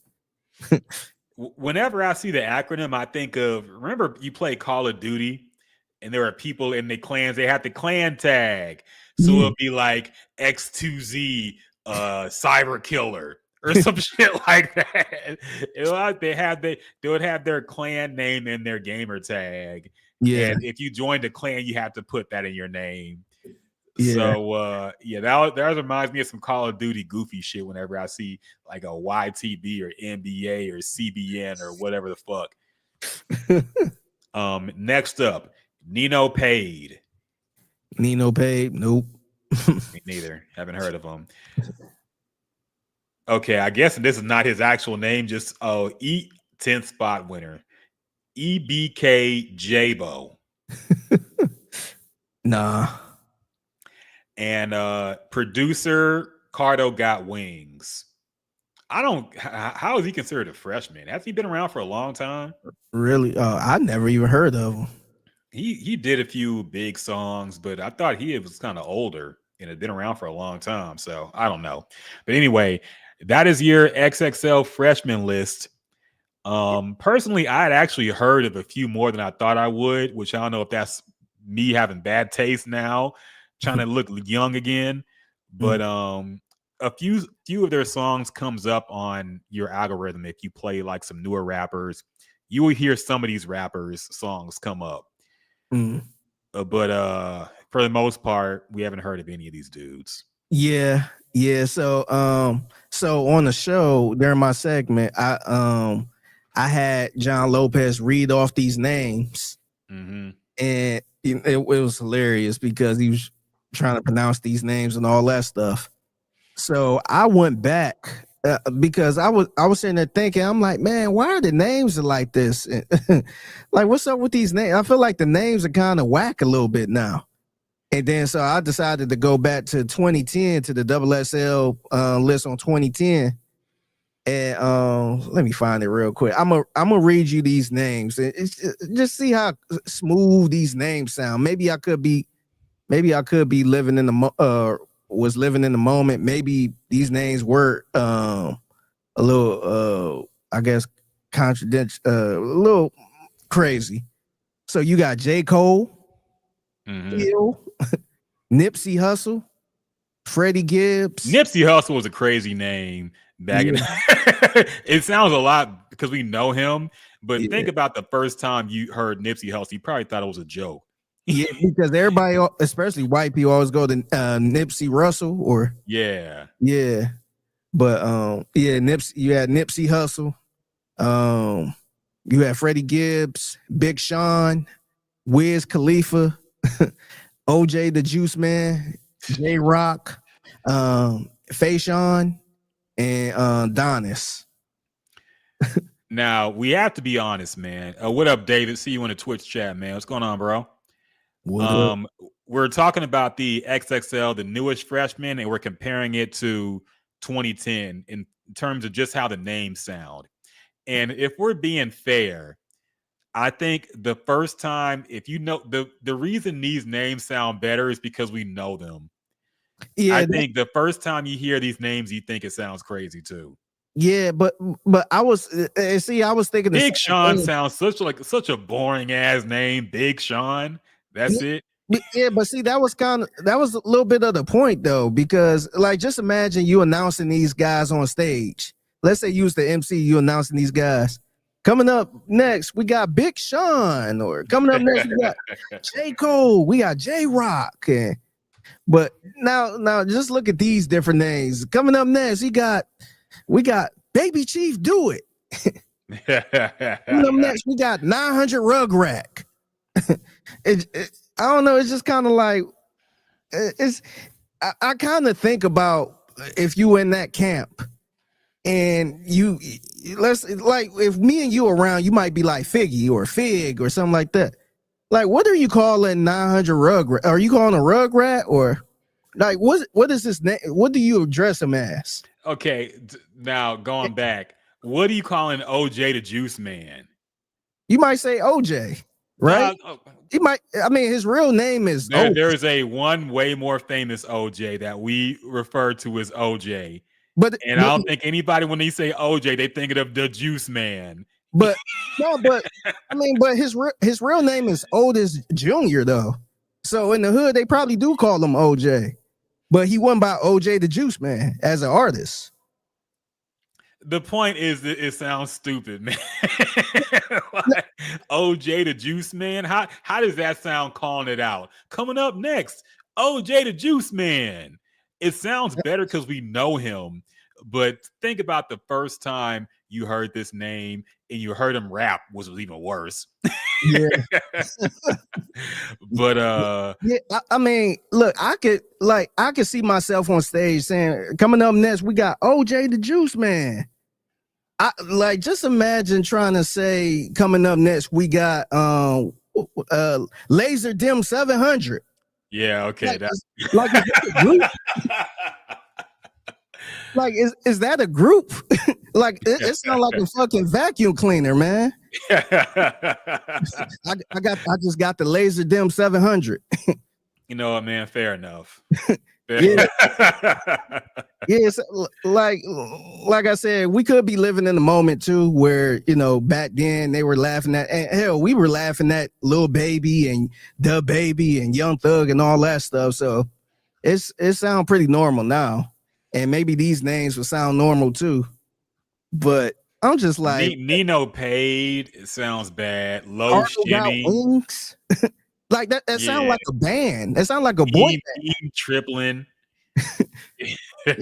Like for real, like I forgot who it was. Somebody had a weird name where I thought it was a group. I think it was The Weeknd.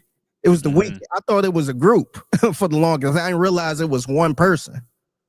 Or the name like The Dream. You would think that was a group. So though, like I understand those names, you could be like, wait, what? and two chains. 2 Chainz, I felt like that caught a bunch of white people off guard. Just somebody named 2 Chainz. So like I will give you those. That the names that sound crazy. But I'm like, man, Dem Laser 700. Yeah, that do sound fair like enough. That do sound like a cool ass, let's say like some type of EDM group or something. But I was just going through this list. I'm like, what? I guess we hear that's to show you we kind of old too, because it's like, what? Who the hell named themselves this? So I don't know. Yeah. Yeah, fair enough, man. I didn't want to give it to you, but then I look back and read some of these newer names and I'm like, okay, yeah, they do sound crazy. But I don't know. I guess that's just the evolution, man. I guess people, and it's also proof that people, as long as they like your music, they'll go with anything you call yourself. Mm-hmm. So imagine telling you, man, you heard that new Eam Triplin? Like, hey, the new 1900 Rugrat, dog. The 1900 Rugrat go hard. Yeah, and we sitting there complaining, hey, you I love baby music. You like baby? Like that sounds so normal now. Like nobody blink an eye if you say I'm listening to Lil Baby. Yeah, it's getting a little weird with these names, man. David said, I agree with Ryan, but there were more regular names in 2010. Yeah, there are people actually using their real names, which is very rare now. You might see like some kind of abbreviation of their real name, but now very rarely will you see somebody come out. And usually that's the mark of a conscious rapper. Yep.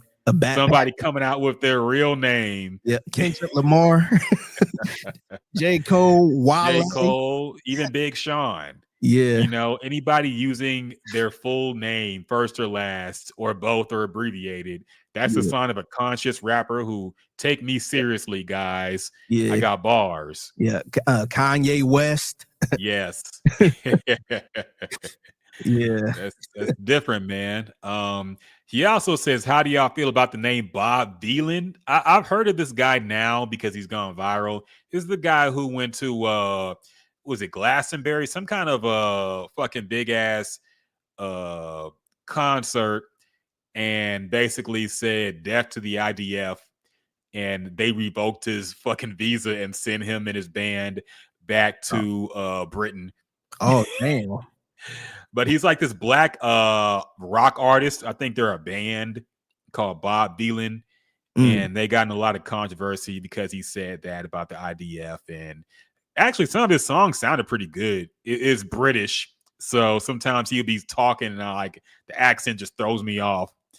But music sounded pretty good. And honestly, man, I think rock has been missing this type of shit. So I'm glad somebody is doing like, well, I grew up with the Rage Against the Machine, who was against all this shit. They were getting banned from places left and right, man, because they would go up there and just say or do whatever the fuck they wanted. Yeah. And protest everything they didn't like and speak out shit that they shouldn't be speaking out about, but they did anyway. And I miss that in rock and music, period, that rebellious spirit. So I fuck with that. Even if you don't agree with what he said, I fuck with the energy, man. Yeah. So I'm down with it. Yeah. You know, my favorite thing to bring up too, speaking of rock music, I just find it fascinating how Bokeem Woodbine is in a rock group. Yeah. That cracks me up so much, man. Because fake Dave Chappelle. Yeah. I feel like he had such a hard time. Side note, real quick. So we actually brought this up. Seth Payne, who's on Payne and Pendergast, actually brought him up because I guess he was watching whatever show because I think Bokeem is in a show. He's in Fargo, isn't he? Yes, he's in. That's the show he's in. He's in Fargo, and Seth, he wasn't sure. He thought it was Dave Chappelle. Yeah, he thought it was Dave Chappelle, but he wasn't sure. He didn't want to bring it up to feel like he was being kind of like a stereotype type thing, and and he didn't know the guy name. So we end up finding out who it was, and we like, oh, okay. And he was like, be fair, a lot of people they know who he is, but don't really know his name like that. They just know he one of them actors where you know him when you see him.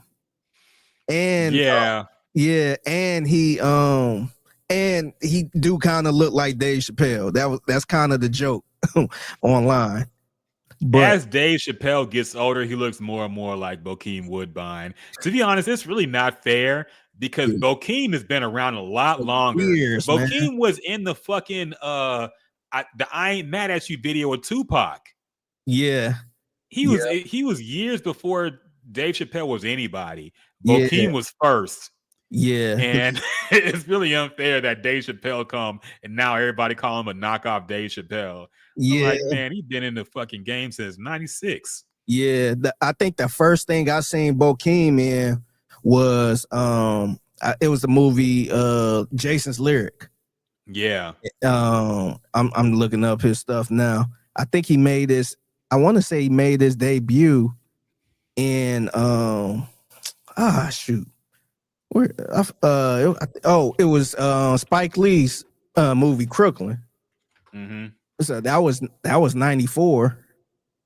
And then he was he played some other stuff, but yeah, he been around for a minute, man. He's been around for a long time, man. I remember him in Dead Presidents. Yep. He was a crazy guy when in Vietnam with him and Chris Tucker. Yep. And Lorenz Tate.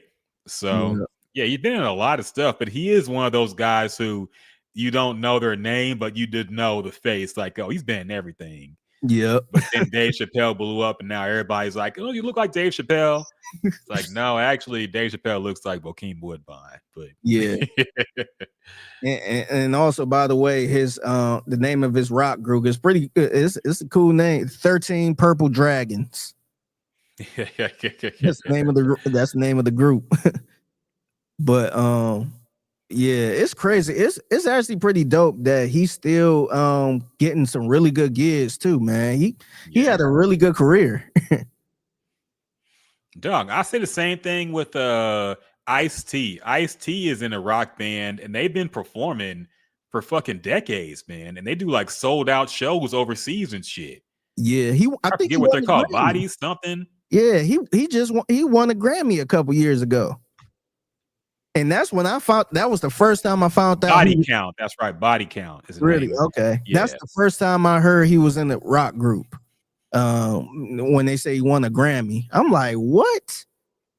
I'm like, damn, that's wild, man.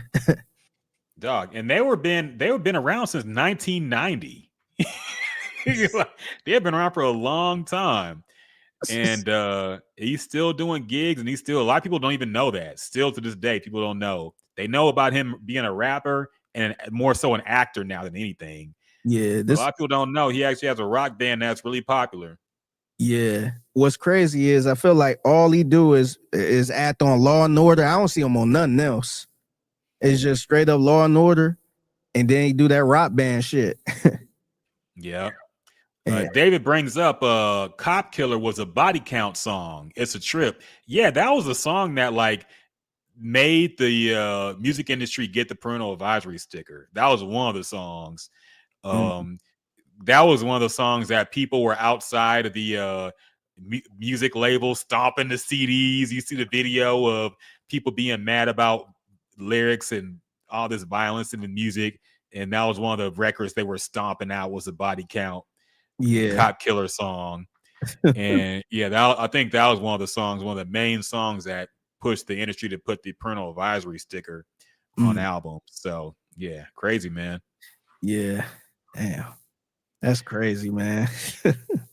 So that's the key. Maybe that's the key to longevity in the game. Get you a rock band where people don't want to push you out because you old. Rappers, you hit 40, they're like, you washed. Rock bands fucking tour and make music forever, and they still do sold out shows, and they still got a lot of love. Yeah, they got a loyal fan base too. Like, yep, they like these rock bands. They gonna support no matter what. But I'm looking at his awards and nominations.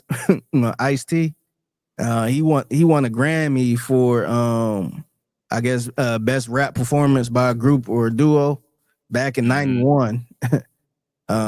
He won another one for the best metal performance in what I was talking about in 2021. Damn. Yeah, so it's crazy. And then he got like an image award, an image award for New York Undercover and Law and Order. So I'm just like, man, he got all this shit. That's wild, man. Yeah. Award for longest black cop in the history of TV. Also, oh yeah, shout out to Keith David, the actor. I saw he was getting a Hollywood a star on the Hollywood Walk of Fame.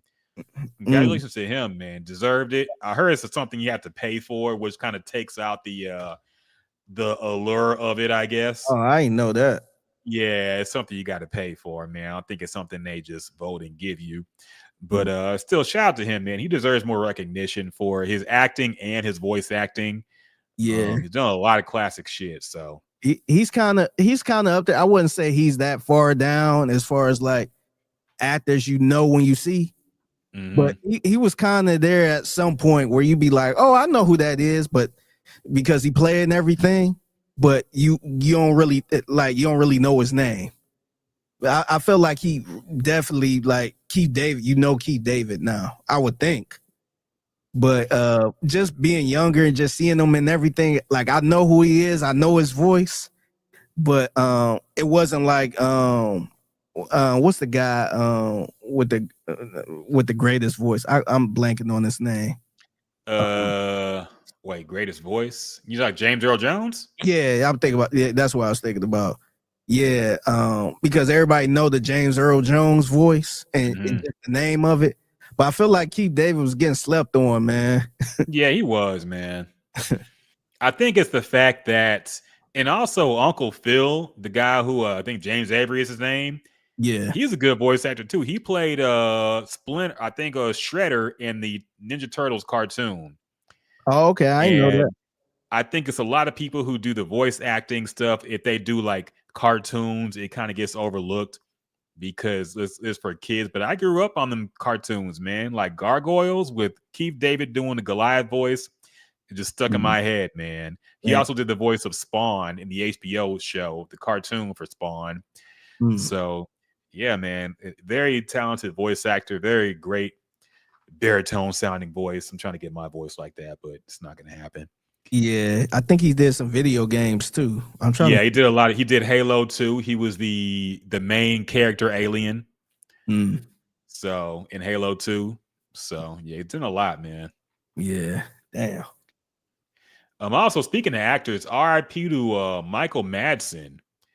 Actor, he was in Reservoir Dogs. He was also in Kill Bill Part 2. He also did a lot of video game stuff. He did the voice of one of the guys in Grand Theft Auto 3 and some other video games as well. Classic mafia voice type guy. A lot of classic roles he was in. Very underrated actor. If you haven't seen Reservoir Dogs, you got to go see it, man, at least once. That's one of the movies you just got to watch at least once. Yeah. So, yeah, RIP, man. I think he was found dead in his house at like 67. So, oh, damn. Yeah, RIP. Damn. It looked like he had some other stuff coming out too. Yeah, he wasn't that old, man. 67 is still pretty young. So, yeah. Unfortunate. Damn. And last but not least, we got to talk about a man's abs.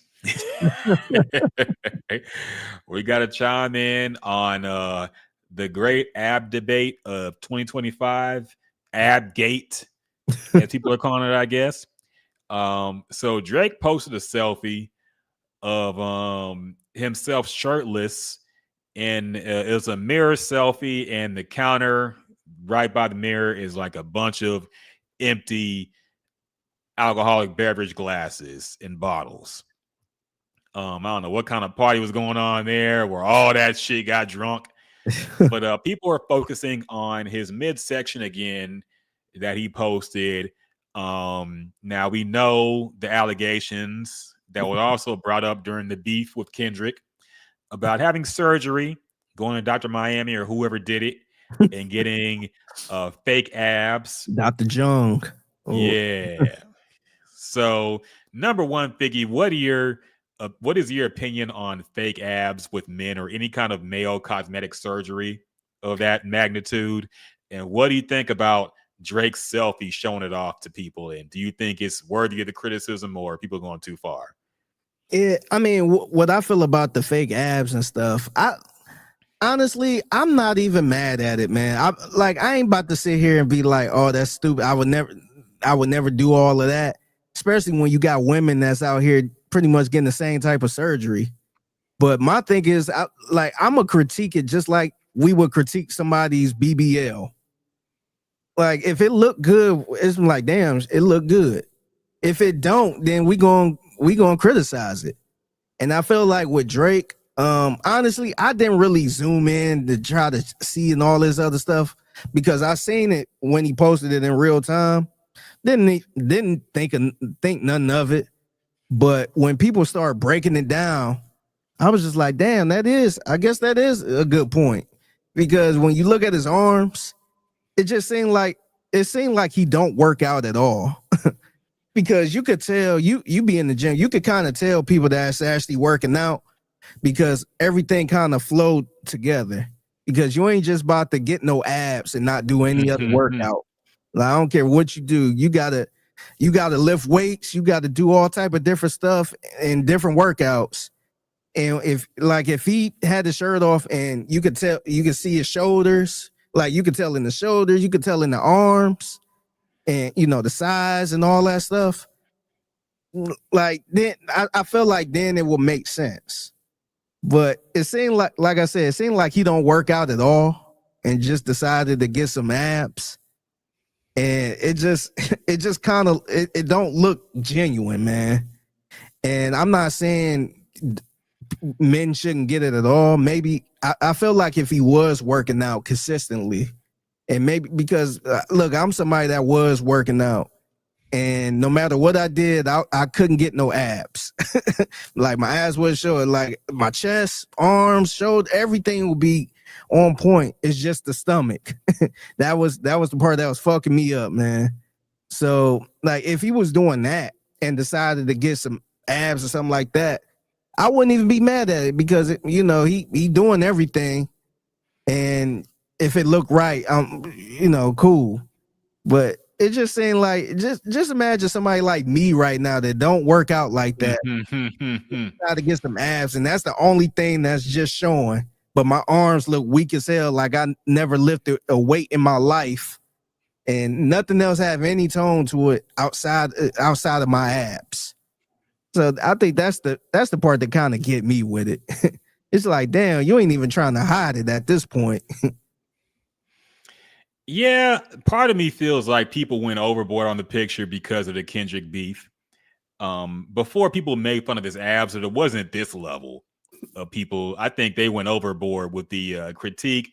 But honestly, I think it's some goofy shit to do. Now, anybody who's serious about gym and fitness, they know that the abs are the last thing to show when you're losing weight. And it's the hardest thing to get, visible abs, especially like a six-pack.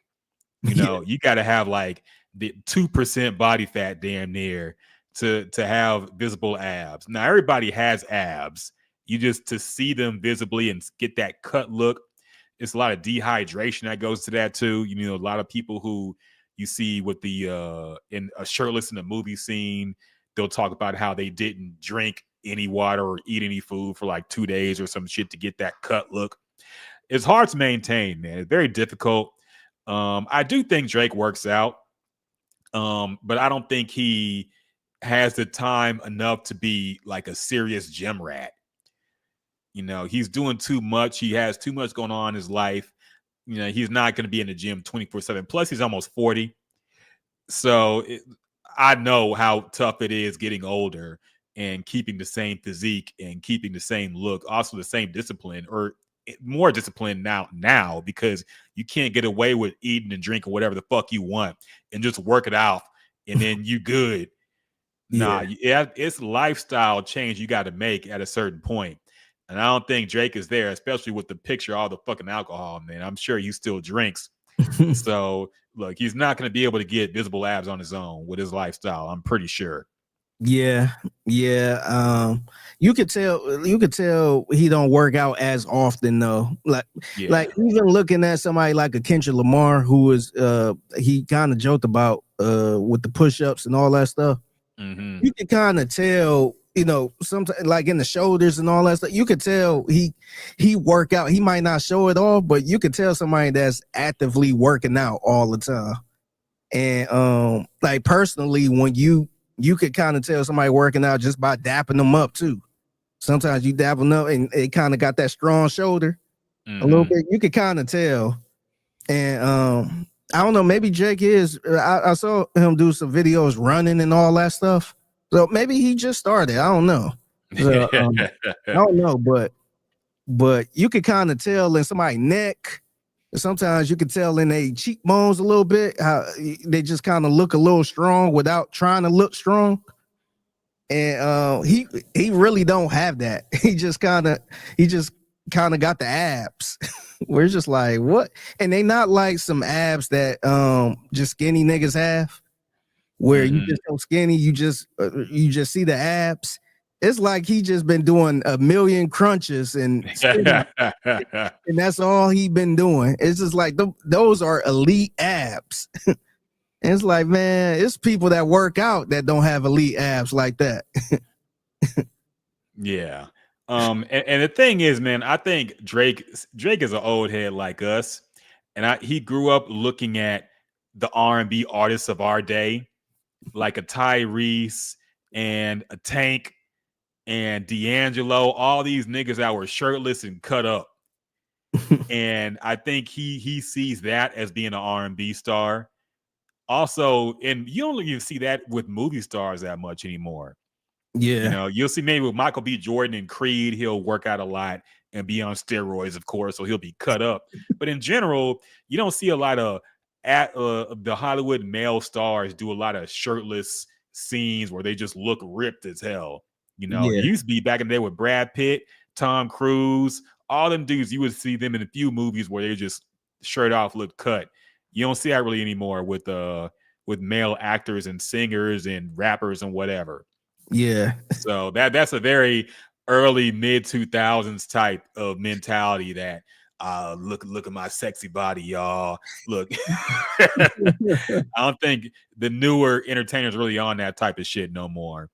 Yeah. But I think it's goofy to get cosmetic surgery like that, especially I can understand liposuction maybe or some shit like that.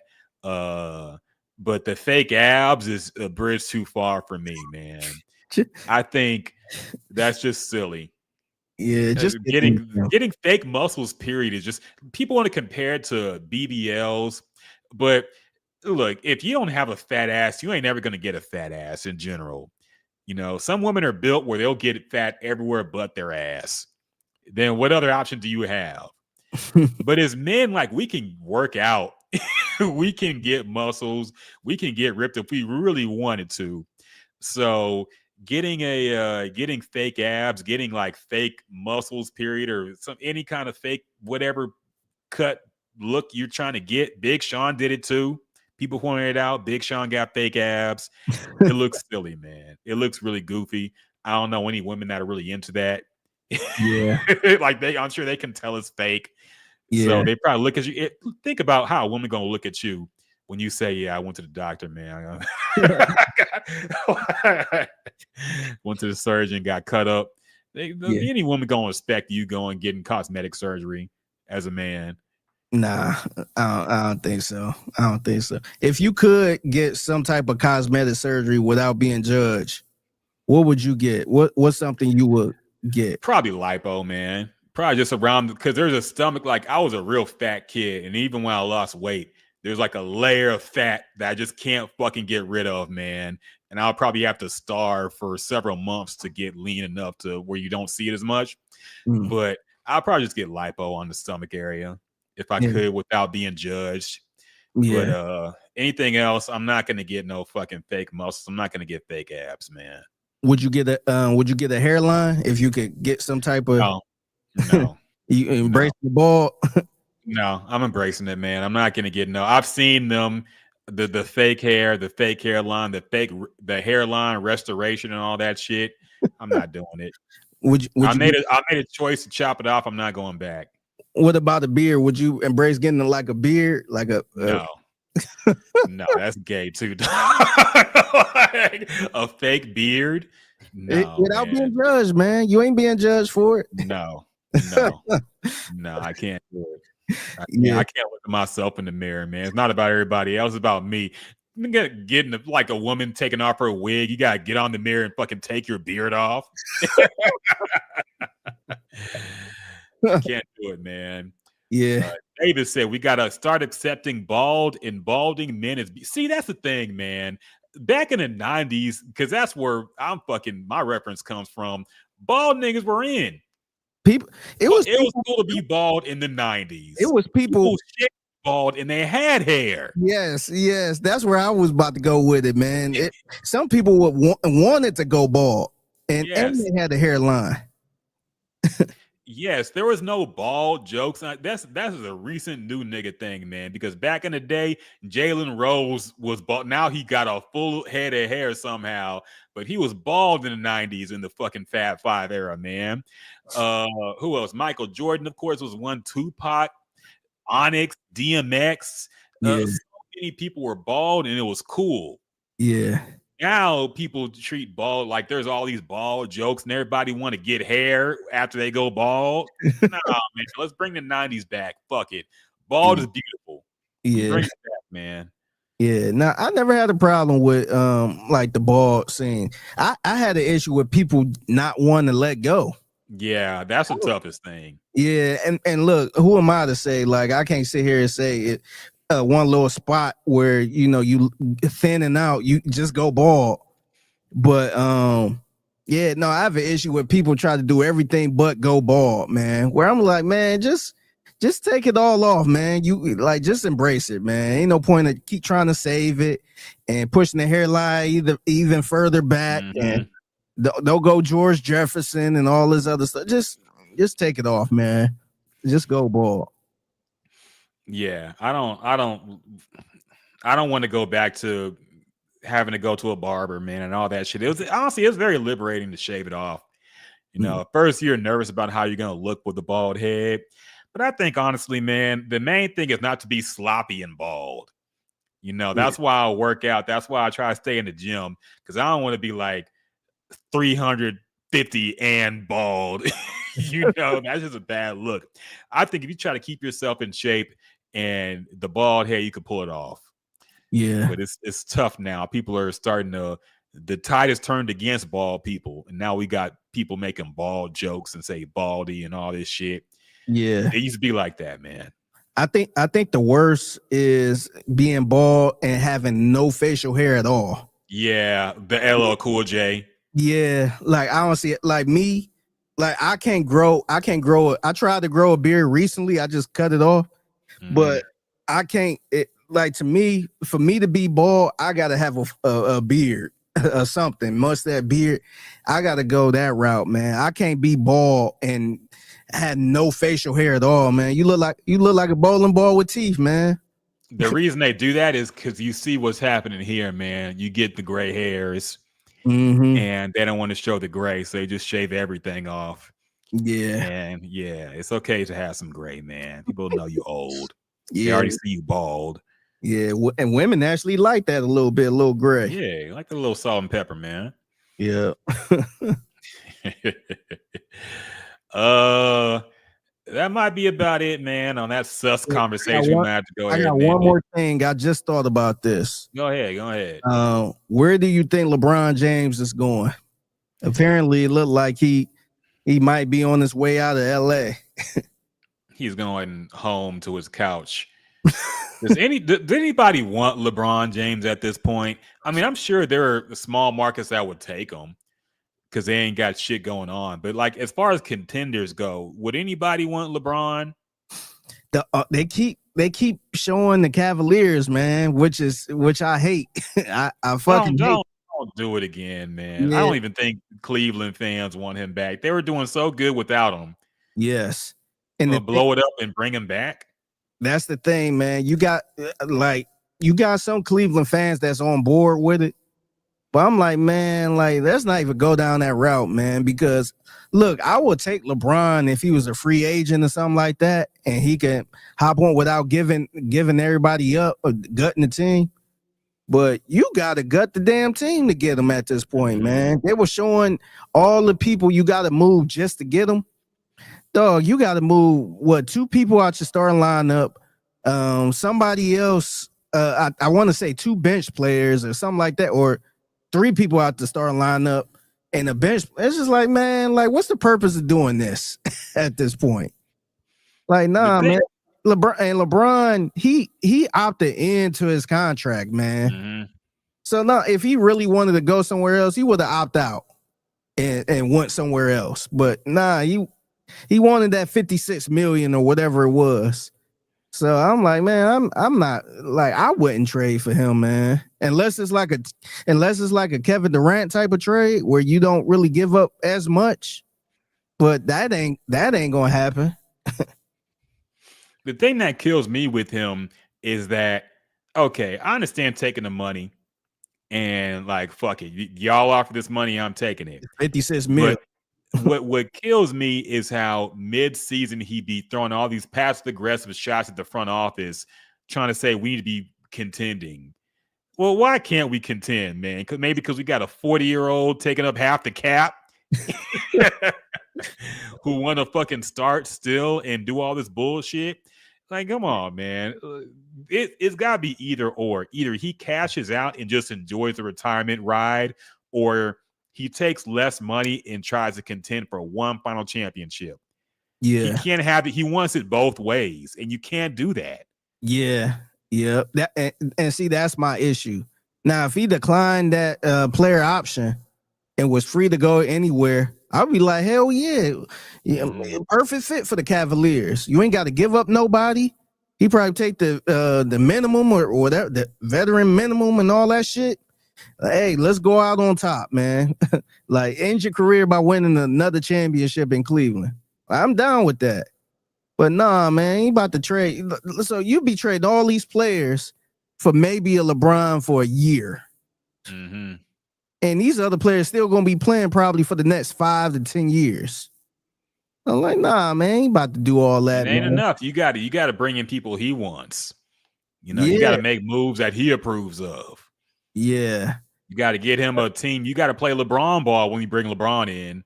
Yeah, and see, that's why I'm like, man, I know it sounds crazy that, you don't want LeBron. Nah, man, we been there, done that. Mm-hmm. You know what you're gonna get from LeBron and the circus and all that shit, man. Like, nah, I'm cool. But I did want to ask you this, man. If you had the chance to trade exactly what you traded for Kevin Durant, would you do the same thing for LeBron?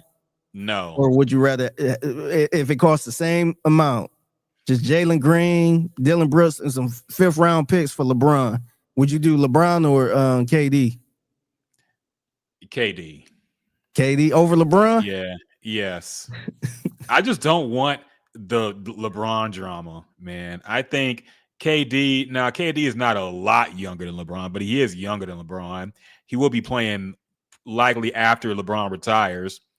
I think he has more left in the tank than LeBron does. Even LeBron played well last year. I don't want the bullshit here, man. All right. I don't want the LeBron. We already have enough Lakers dick riders here in Houston. I don't want the LeBron dick riders here too. All right. Yeah. Enough. I don't want the LeBron shit here, man. And I think that's how most fan bases feel. They don't want LeBron there, man. Like, a lot of these fan bases spent their whole fan base life hating on LeBron. Now you got to root for this nigga. Now, Lakers fans felt the exact same way. The Lakers fans had to suddenly act like they like LeBron because he became a Laker, and it killed them inside. Yep. So no, I don't want LeBron in Houston, no matter what it costs. I don't care if it was free $99. I don't want it. Yeah, no, that was the worst because as a guy that grew up in Cleveland, you had a bunch of people that was rooting for Cleveland or that was Cleveland fans or you thought was Cleveland fans, but really LeBron fans. Yep. And I was just like, man, it's kind of corny, man. Super corny, dog. I don't want that here. We already have enough bandwagon bullshit in Houston. I don't want the LeBron fans here too. I don't think it. What about you? Would you want that? For Houston, LeBron in Houston, yeah. I thought about it, but I kind of agree with you, man. I don't know if because hell, I thought LeBron had an okay team last year, and that didn't work out. They got bounced out in the first round. So I don't know. I feel like KD will probably be better for this Rockets team. I don't think LeBron can carry this Rockets team to a finals. I like as crazy as it sounds. And I know he's 41 years old or about to be 41, but I don't know if he can take another team to the finals, man. Unless he take a back seat, unless he take like a real back seat, not no LeBron in Miami back seat. If he take a real back seat and actually becomes maybe the second or third option, he can still start and all that stuff. It's LeBron, but if he's actually letting let's say Amen and Shagun and all that stuff kind of be the first and second option. And LeBron, the question is, will he play defense? That's the main question, man. Will he play? Will he get back on defense? Yeah, and I think at this age, he just wants to play one side of the court. Yeah, that part I don't know.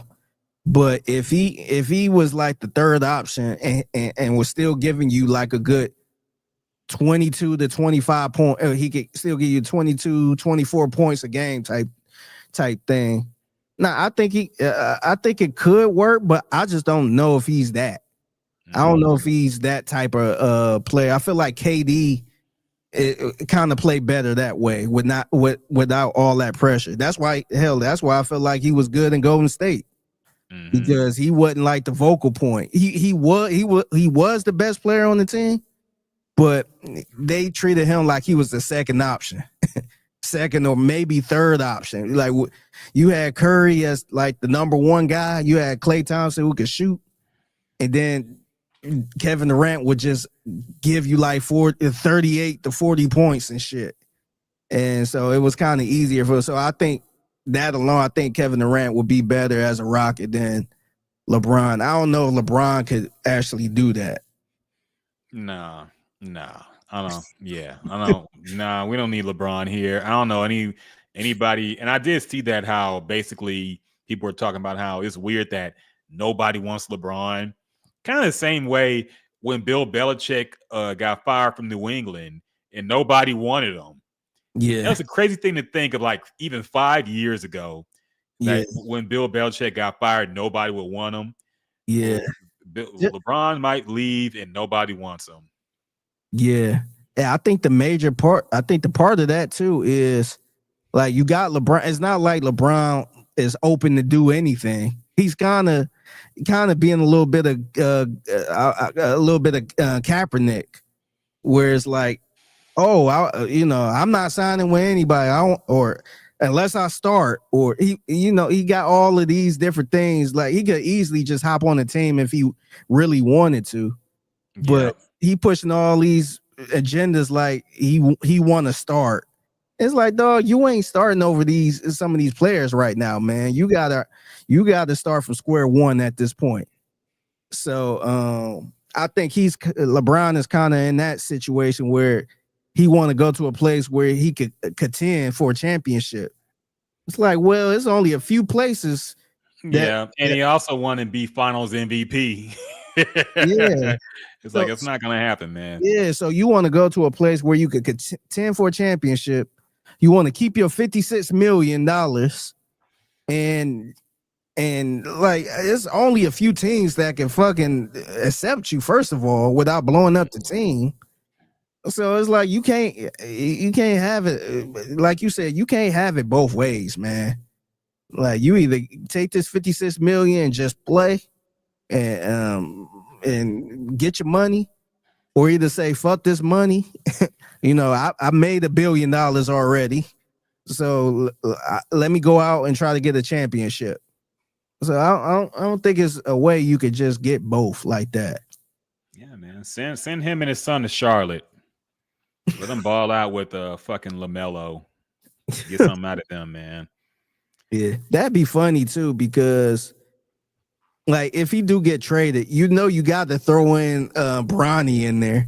You can't So just imagine LeBron James and LeBron James Jr. draft picks and all. It's just like, man, this is so crazy. Crazy time, man. So we'll see what happened to LeBron or what he want to do, but it's always a drama with LeBron or where he's acting like he's gonna go somewhere, acting like he's gonna do something. So we'll see if he actually follows through with it. I think it's kind of wild that they feel like the Lakers don't have a chance to win a championship. Like I know the West is kind of stacked a little bit, but dog, y'all got Luka, man. Y'all got Luka. You got LeBron James, and you can't surround yourself with some pieces to try to. The West right now, as they're currently constructed, they have no chance. The West is too tough, man. The West is too tough for them as their current roster stands to have a chance in the playoffs. They got to build around Luka and only Luka. They can't build around no 40-year-old LeBron and have a chance. Yeah, but I would have thought Luka, at least with Luka, I know it didn't work out last year, obviously, but you would think Luka and LeBron, and maybe you could get a center or something like that, and kind of be in the running a little bit, because I want to say they was third in the West. So I thought, like, I know some things changed now, but I would have thought at least they would have been in the mix or something. But I guess mix don't mean anything if you trying to get to a finals and win it. Yeah, that's true, man.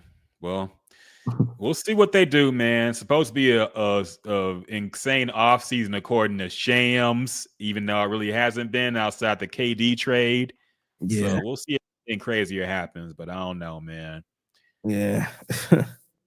Yeah, that might about do it. Actually, I'm lying. I got to run and pee. So let's go ahead and wrap this podcast up, man.